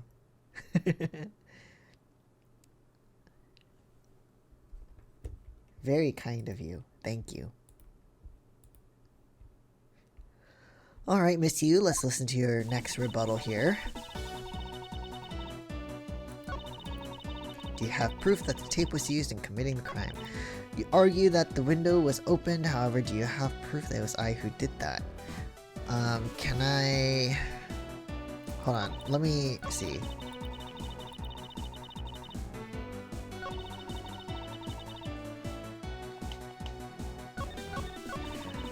Maybe I can present the...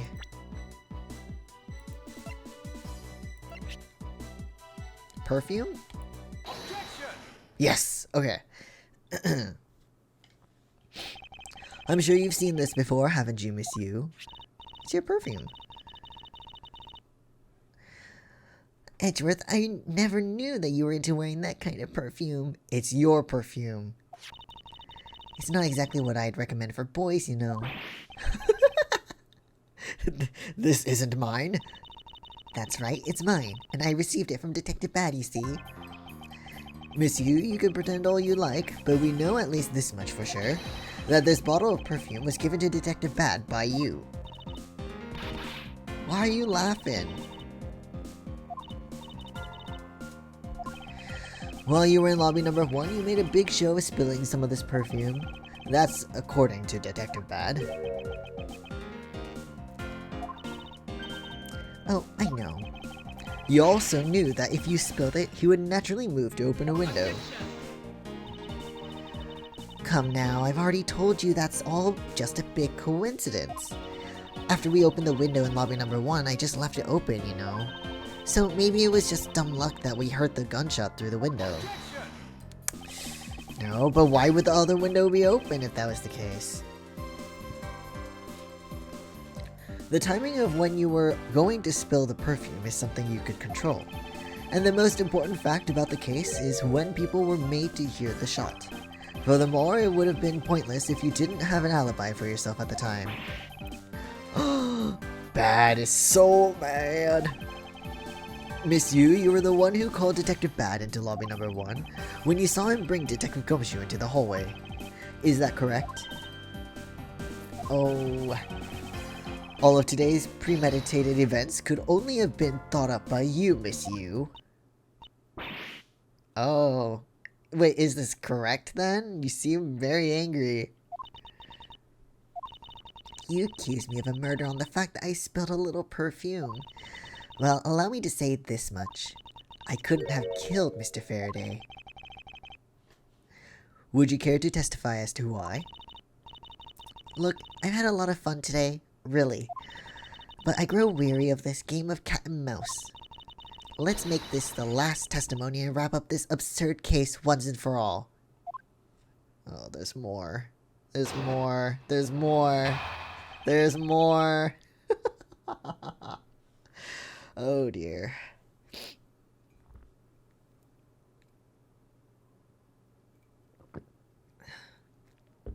Another random thing. Your giggle laugh is adorable. Sorry, seems weird again. No, don't worry. Thank you. Thank you. I don't mind. It's all good. I really appreciate the compliments, though. If they get weird, I'll let you know. But you're totally fine. It's okay. Don't worry about it. They're very tame, don't worry. So why it couldn't be me, she says. Alright. Accusing someone of murder over a spilled bottle of perfume is a bit over the top. But I suppose forgery of evidence is to be expected of a disciple of Von Karma. In any case, it simply could not have been me who killed Mr. Faraday. After all, I don't even know where the knife that was used to kill him came from. Because it's not really a knife. It's, Franziska, listen. She doesn't know where the knife came from. I mean, maybe that's not even part of the point that we have to make, but it's something that caught my eye or my ear. Yes, but no matter what sort of trick she may try to pull, she won't escape me. And if I'm lacking in information, I'll just draw it out of her. Alright, here we go. Is this the last one, or is there going to be another one? There's so many.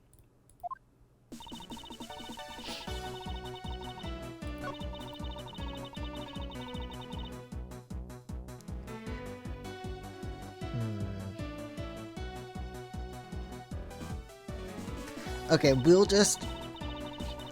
Assuming we're lacking evidence here and information, I'm just going to press them all first. I think I already explained the significance of that earlier. He only confirmed that I did spill some perfume, but that's all. That you would accuse me of murder based on a simple spill. Don't you dare complain when I sue you for defamation of character. Well, I mean, is it really defamation of character if you're not accusing... Well, I mean, I guess there's Detective Bad. And if it was spread all around and her reputation became ruined, then yes, it would be defamation of character and she could sue. Probably. Do as you like, but as for me, I believe... don't interrupt me. I believe that you are the true culprit in this case. My, you're enthusiastic. Of course, I should have guessed. Okay, but I suppose forgery... you're trying to...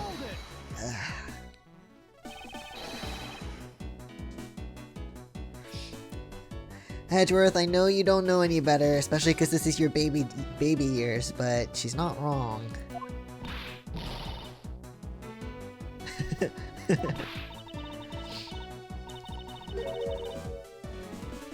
Still defamation of character if people know, or their reputation gets ruined. But I mean, people already suspect that Von Karma is that way. He just never gets in trouble, so I guess it's not really a defamation of character. I don't know.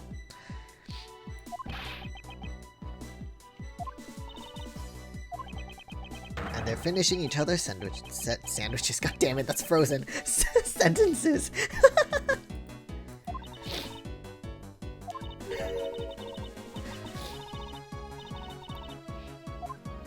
Okay. And why is that? And why exactly could you not have killed him? I was just about to testify to that. You're such an impatient man. I'm not really into that, you know, Edgeworth. He's not into you either. He's got someone else on his mind.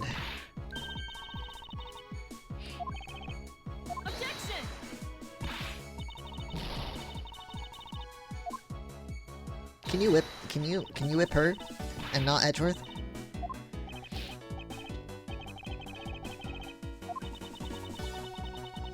She doesn't even attempt to. Why?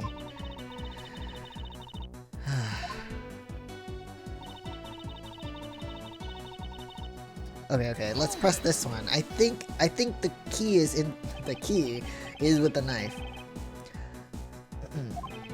If she really was the one who killed Mr. Faraday, then she must have known about the existence of the knife. I'm sorry, Miss Yu, maybe you weren't aware. However, the knife that was used to kill Mr. Faraday was taken from his evidence bag. Shh, Franziska, shh. I'm drawing the truth out of her, that's what I'm doing. Huh? But I don't recall a knife being presented at the trial earlier today. Because it's not a knife. Well, I suppose that's because the evidence was something Mr. Faraday had yet to use.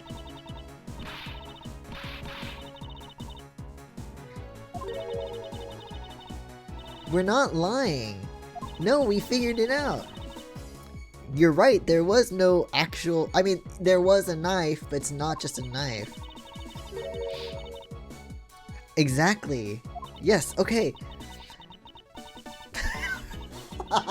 Yes! It can, though. Does she not know?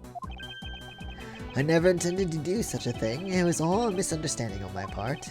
In any case, I wonder if you might append what you just said to your testimony. Oh, you're in for now. What is that spelling? ELO? I'll? Why is there 2 I's? Whatever. Sure, why not? I'll even say it as many times as you'd like. You're gonna regret that, lady. You're gonna regret it.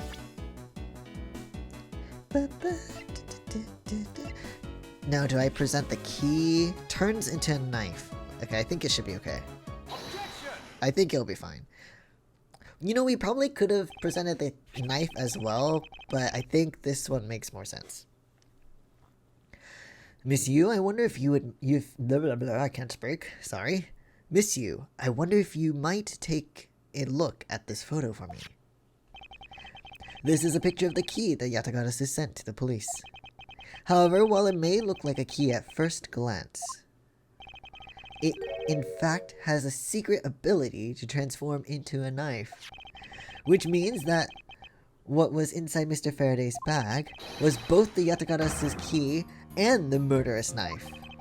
You knew that the key was inside Mr. Faraday's bag, did you not? Yes. Well, with the Yatagarasu's key alone, it's more than possible to kill Mr. Faraday. How many times are you gonna streak your lipstick like that? Do you understand now? Just knowing of the existence. I didn't finish reading it though. I wonder if she's actually wiping off that lipstick stain on her cheek, or if she's just covering it with foundation, her cushion foundation. Also, that little animation where she went with her lips was so good. I like that. I still haven't had a good look at it. Showing it to me from that far away, you could be lying for all I know. You would, even now, still feign ignorance. I'm not feigning anything, but we can't have you accusing me of a crime with false evidence now, can we? I mean, Mr. Von Karma, I've heard very interesting rumors about him. He deserves to be mocked, Franziska. You just don't know it yet. Again, he deserves his name to be sullied. You just don't know it yet.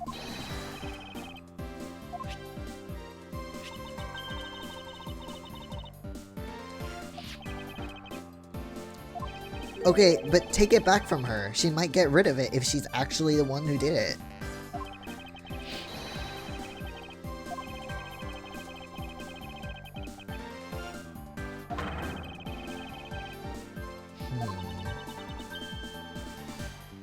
Oh, her makeup thing is speeding up.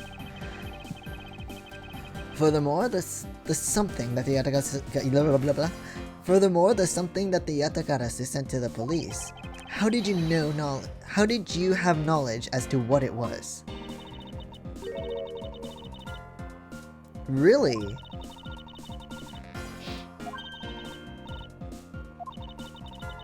He also took.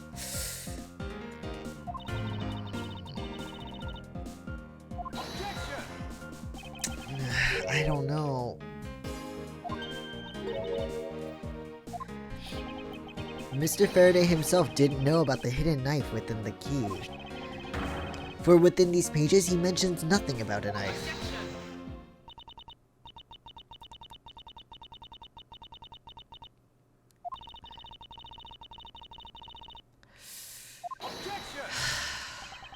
What is happening? Right, and he was with them the whole time before they separated. He was there when he should have told you. Okay, yes, okay. When I can't figure it out, at least the game is filling in the blanks for me. Sometimes. What would have been highly classified information, even within the police force, and is something that even the lead detective on the case didn't know. Why would... Oh, voice. Why would Mr. Faraday have felt the need to share such information with the opposition? He would have no need to, actually. Exactly, at least you're catching on to that. Callisto, jeez. Whoops, wrong button. Looks like I gave a pretty lame excuse, huh? How can you laugh at a time like this? Is she though? Maybe. Maybe she laughs when she's in panic. Miss Yu, I'd like to state that I also know how you know the real nature of the knife.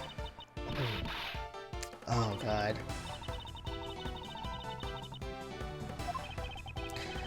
Oh, I will, and I'll wipe that smile off your face by the time we're through. This is it, the moment of truth, the secret behind the Yatagara's key. Only one person would have had knowledge of it from the get-go.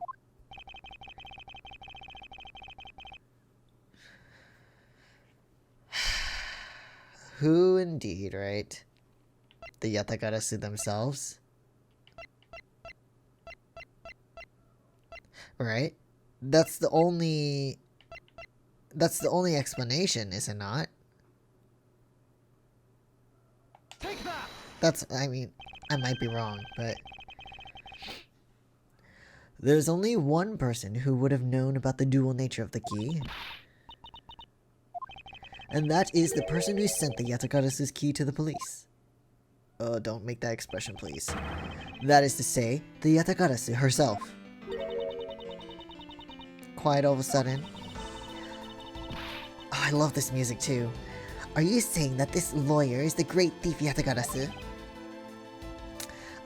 Is she?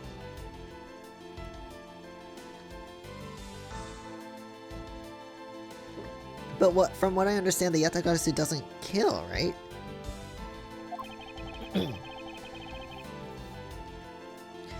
You used Mr. Rel to lure Mr. Faraday into a trap, didn't you?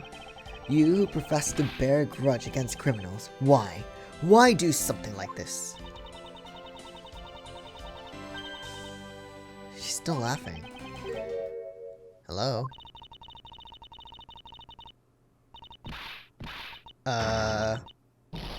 Oh no, oh my god. Oh my god, are you okay? Was it too much?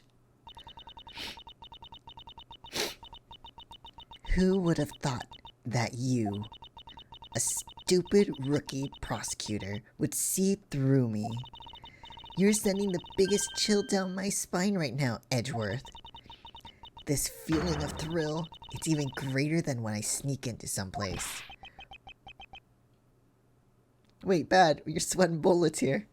You killed Faraday. Why? Answer me, Callisto Yu. Wait, so she really did do it, Jesus. Wait, who are you then? Okay, Callisto Yu. That's not my real name. Because my real identity is, yes, the great thief Yatagarasu. Wait, but then what's your real name? But that doesn't make sense to me, because according to Kei, the great thief Yatagarasu doesn't kill people, they don't steal lives, they steal information. Let me tell you something, Edgeworth. Mr. Faraday was one difficult man to deal with. For you see, he had discovered my true identity, which is why I had to erase him from the world of law. I made Rel an offer, an Akiro, for a little favor in return. All he had to do was accuse Mr. Faraday of being the Yatagarasu in court. But once we entered the recess, Rel was dragged off by Mr. Faraday, which threw my plan into a complete mess. I chased after them and eavesdropped on them through a crack in the door. That Rel caves to only two things, money and authority, just as all thugs do. I feared my plan was going to be ruined if Mr. Faraday held on to Rel any longer. Plus, if I had let them continue on the way they were, I would have been found out. That's why I had no choice. I had to kill them both. Really? I mean, your motive sucks, but I get it, kind of, I don't know. But didn't you say that you despised criminals? But do I really? Oh, poor Bad. Have you forgotten about the KGA incident too? Maybe. Wait.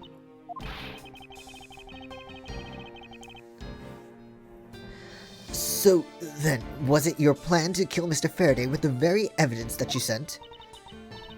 Well, I had a good idea of what Mr. Faraday was going to do.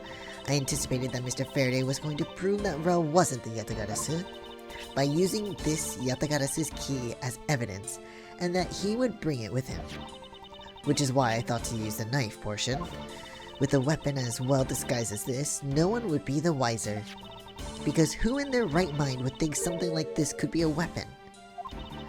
I casually entered lobby number 2 on the pretext that I had to talk with Mr. Faraday, and in order to get in with him, I pretended to be worried about something. He then let me hold the Yatagarasu's key, just like that. So she did- oh my god, she's messed up.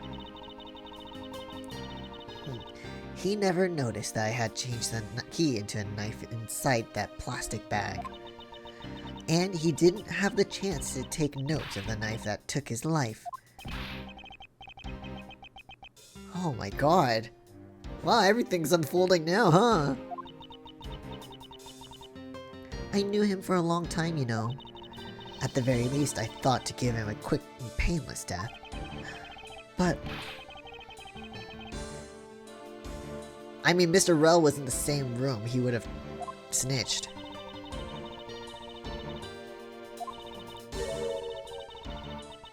Yeah.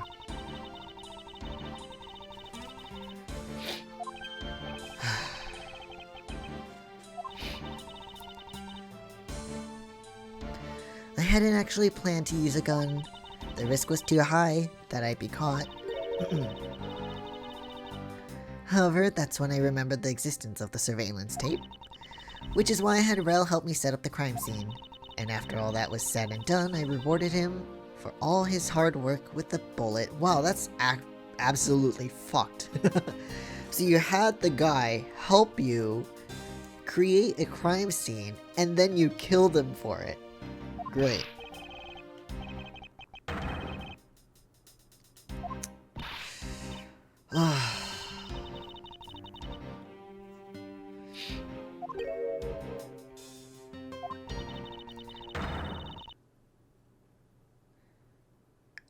What?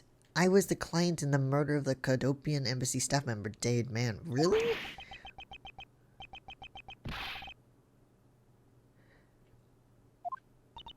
Oh, right, okay.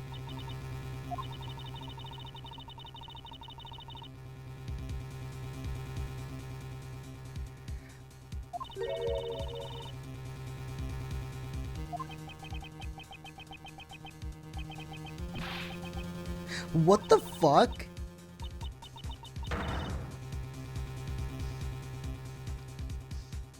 What the actual fuck is happening right now? What is this? I'm so confused. Yes, I feel exactly like these two right now. What the fuck?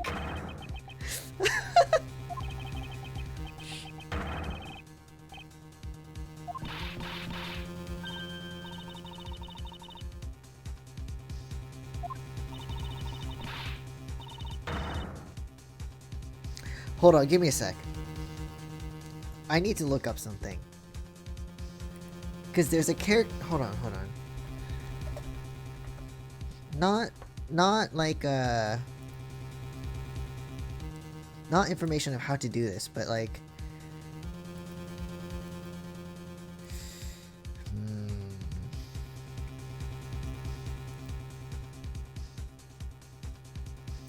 okay, well, I'm seeing some similarities, but I'm not sure yet. Okay. We'll just keep going. That's right, little girl. The Yatagarasu is just another killer. That's not true, but... Oh wait, Bad, do you know something more about this?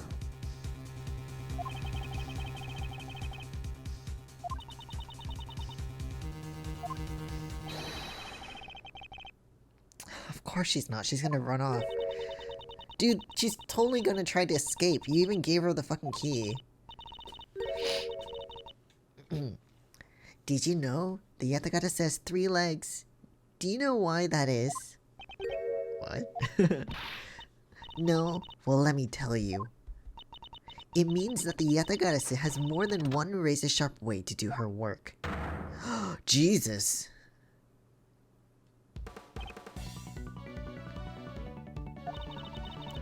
You really are too naive, Edgeworth.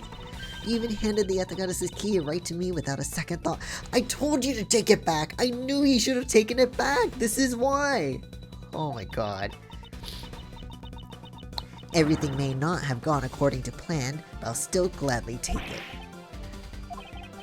You mean the key was your real target? And even after I gave you such great advice, didn't I tell you to always keep a good eye on a criminal? Or you may regret what comes of your negligence. Bad, what about you? Oh, poor Franziska though, she's only 13. My body, I can't move.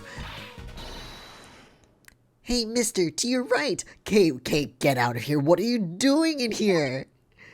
Oh my god, Kay, get out. Wait, is he okay? I mean, he's not dead, because he's in the other games, but oh my god. Miles? Oh god, okay. Jesus. Okay, he just fell down, okay? Are you alright, Franziska?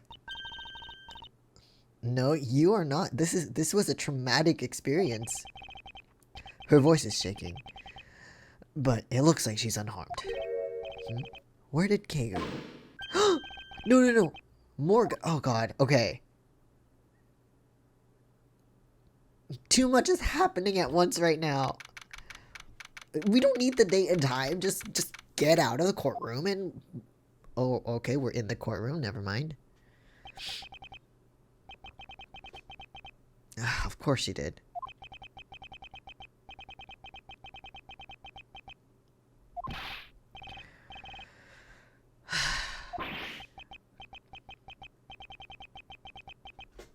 You're sweating a lot. I don't think so.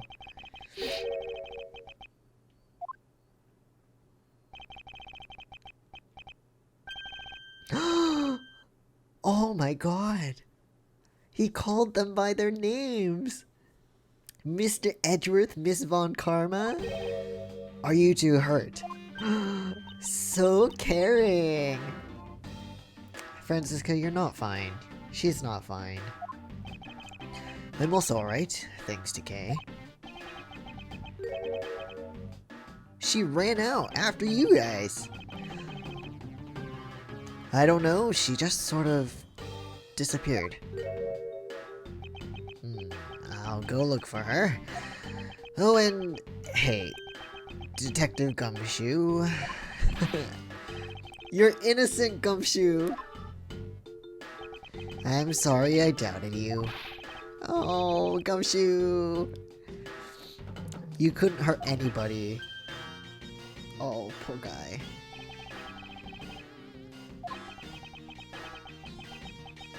Aww.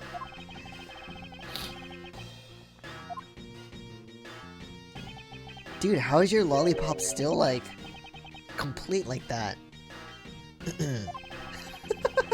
Magic lollipop.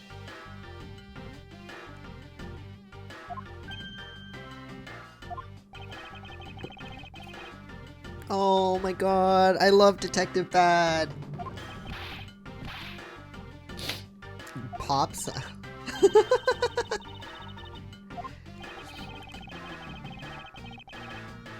Way to single-handedly destroy the cheery atmosphere with one snarky comment. Yeah, Franziska. Okay, but where's Kay?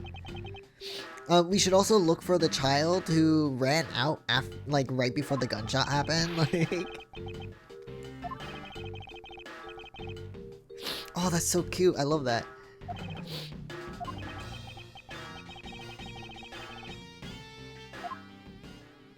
Bye. Hi, Judge. Hey, Gumshoe.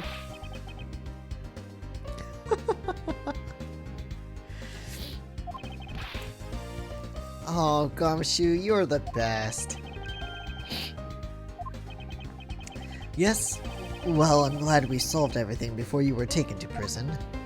You don't deserve to be in prison, Gumshoe. Judge, stop being so sad. Judge, it's fine. It's fine. It got resolved in the end. Don't let it get to you. See, even Detective Gumshoe is telling you to calm down.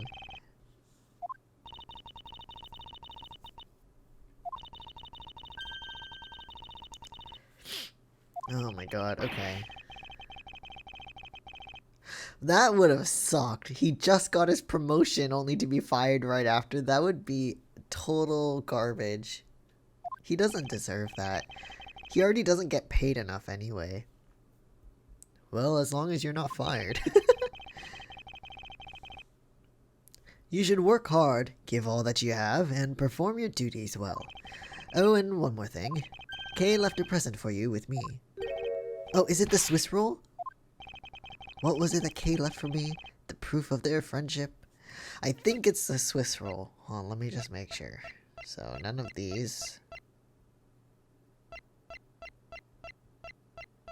I think Detective Gumshoe would like the Swiss roll, though, to be honest. Kay left for the proof of their friendship. I think it's the Swiss roll. It's been so long, I don't remember. I'm pretty sure it was the Swiss roll.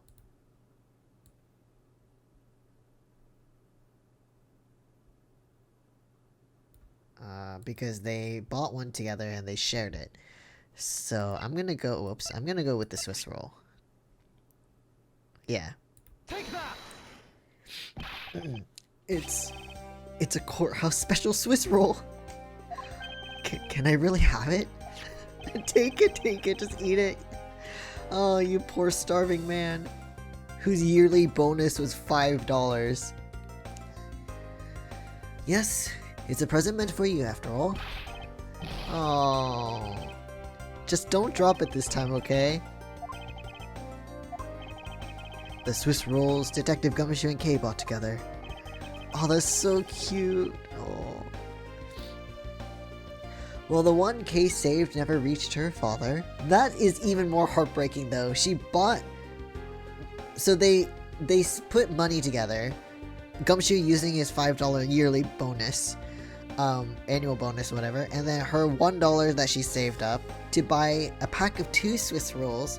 And she wanted one to give to her dad, because her dad always bought Swiss rolls for her and they would like share them. But because they only had one, they shared one, but he dropped his one half. And then the one she saved, she couldn't even give to her dad because her father was killed by the faker that we just saw. So we just fought against. So it's really depressing. Like, I'm glad that he got his Swiss roll, but like the whole story behind the Swiss roll is really depressing. And I feel really bad for Kay because like I'm gonna assume that the mom is not in the picture right now, and that's... So, like, who else is gonna help her? I mean, maybe Detective Bad, but I don't know. So sad, yeah. While the one Kay saved never reached her father, it would appear that her sentiments have touched the heart of this detective. Oh. I mean, he deserves it. He didn't deserve to be accused of murder, so... Well, I was asked by Kay to give it to him. Oh, I'm glad you got to finish it this time, buddy. You technically only got to eat one, the other one you dropped on the floor.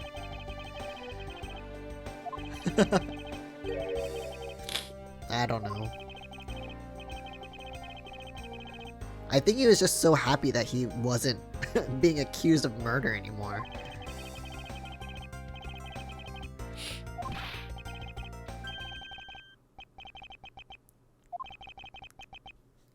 Wait, what's going on now? No. Oh my god. Oh, this is the beginning! This is the start. The start of Detective Gumshoe's uttermost devotion to Miles Edgeworth. This is so funny. I'm gonna stick right by your side from now on, Mr. Edgeworth, sir. Oh, God. Oh, this is the start. I sense nothing but the most troublesome relationship from that ominous statement. Oh, Miles. Well, you'll have this relationship for forever, I think. Well, I'm afraid we must be going now, Detective. Okay. Alright, Detective Gumshoe. I'll be counting on you. The scent of trouble is definitely in there. Thus, like a bad dream, my first outing at court came to a disturbing end. A few months later, I was finally able to properly stand in court as a prosecutor, but the detective in charge of the investigation was, as I dreaded, Detective Gumshoe. After that, he became my direct subordinate. I have tried, but words fail to describe the immeasurable suffering he has caused me. Don't be so mean, Miles. Edgeworth, come on. But I suppose that's just how things are. Oh, don't be like that. Detective Gumshoe's a good guy. Don't be mean to him. As for the little girl who suddenly disappeared, she's now... now... Oh, there. Now she's there. Oh, we're back to here. That whole case was just a flashback, guys. So, do you remember now? Yes, I remember everything. Okay, it's been a while. It's been a really long while. Look, we've aged 7 years. Of course, but thank goodness, I thought you'd totally forgotten about me. You know, I was really worried about you after all that. Where have you been all this time? No, really, where has she been then? Gummy, I didn't know you cared. Of course. After my father died, I went to go live with my mother's relatives. They lived really far away, so I wasn't really able to come back here all that much. Oh, that's why. Okay. So does it all make sense now? Kind of. Oh, you know what? I was going through my father's bookshelves recently, and... Wait, but the Yatagarasu stuff. So, like, here's the thing, though. We just remembered that whole case in the quote-unquote, Yatagarasu was Callisto Yu, who is not Callisto Yu, but someone else. And she said, I'm the real Yatagarasu, but the Yatagarasu is also just another killer. But here Kei is saying, no, the Yatagarasu is not a killer. They don't steal lives. They only steal evidence or information to spread to the world and be like, hey, this place is doing garbage. And they talked about like it being similar to Robin Hood, except it's not money, it's info, yada yada yada, right? But now we're looking back at the old case and it's all like, no, he was a killer. So now I'm like, what's going on? Actually, there are still a number of things that don't make sense, Kay. First of all, why did you come all this way to see me? And second, why are you calling yourself the Yatagarasu? Because in Edgeworth's world, the Yatagarasu is just another murderer, not this. The Yatagarasu is Callisto Yu, the woman who killed your father. No, you're wrong. The real Yatagarasu was my father. Plot twist!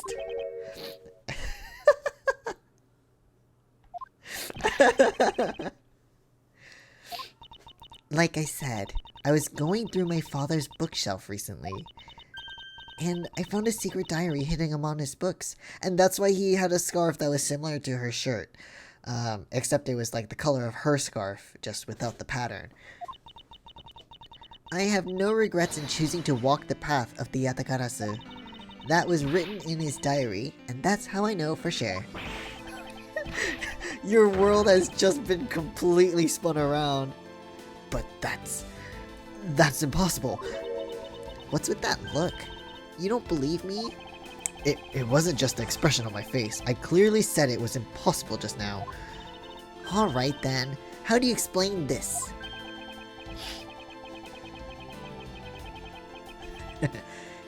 It's a way of disarming any security system of the user's choosing. Yep, that's Little Thief. Truth be told, this is the Yatagara's greatest secret, and now you know too! And this little gizmo was used by my father. But he was a prosecutor.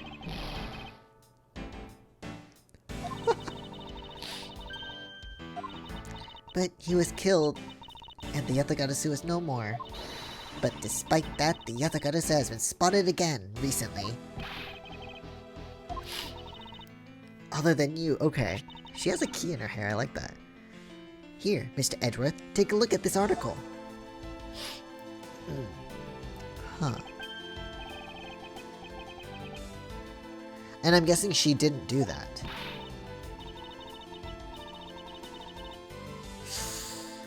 And they're using the name of the Yatagarasu to get things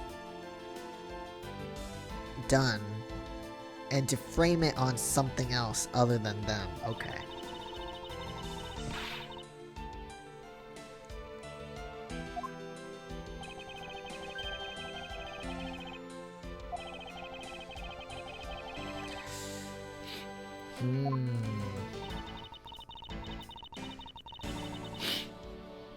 Okay. I'm getting a little more confused. The more things that become clear, the more questions I have because of other things being brought up. Well, as soon as I heard the news, I got all wound up, and I knew I couldn't just let it go. So I searched you out, so that I could obtain the truth behind the Yatagarasu. Because if anyone can help me find it, I figured it's you, Mr. Edgeworth. So you're saying that I have your father's and Miss Hughes' identities backwards? Yes, because the real Yatagarasu is noble to the end. And I want to revive the real noble Yatagarasu. If I don't, my father will never be able to rest in peace. Oh, no, Kay.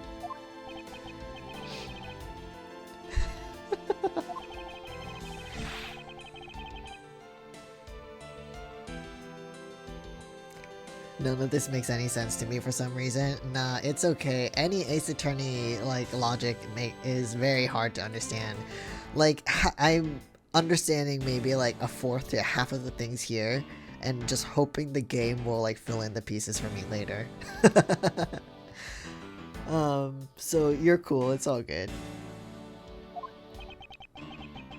Even if you are an honorable, a thief is a thief. And if you are plotting to commit a crime, then I'm afraid I can't be complicit. No, just let her be.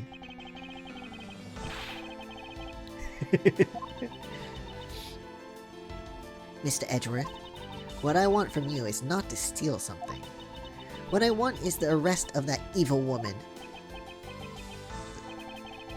The one who calls herself Callista Yu but is not. I think it's too hard for me to catch her all by myself. But I thought that since you were able to expose her for who she is, then maybe... Please, Mr. Edgeworth, won't you help me? Excuse me? Come on, this girl's crying. She's looking at you with teary, like, puppy eyes. Come on. Ah, there we go. Come to think of it, I do believe I owe you. When Miss Yu made her escape, it was you who saved my life. She did! She told you to go down or something to the left or whatever. Furthermore, you helped me with the investigation today. I'm not so rude as to leave favors unrepaid. Ah, there you go, Edgeworth. Come on! Nice. That case has been weighing down my soul ever since that fateful day. Perhaps the time has come to settle things once and for all. If you don't intend to sully your hands in a crime, then I believe, excuse me, then I believe I can help you. Mr. Edgeworth, thank you. Oh. Oh god, I love that nickname. It's so cute. Gummy. Even though he had completely forgotten about her until just today, what is with their chummy relationship? Huh? What's happening? Okay. The great thief Yatagarasu. After all that time, the true identity of the thief sank back into the darkness. Burn Faraday, Callisto Yu, and Kay Faraday. The Oh, what is this word? Miles Edgeworth, what is this? Phantasmagorically. Dude, use English. I know it's English, but fucking... Okay. The phantasmagorically changing identity of the great thief Yatagarasu. Okay, I think I said that right. I hope.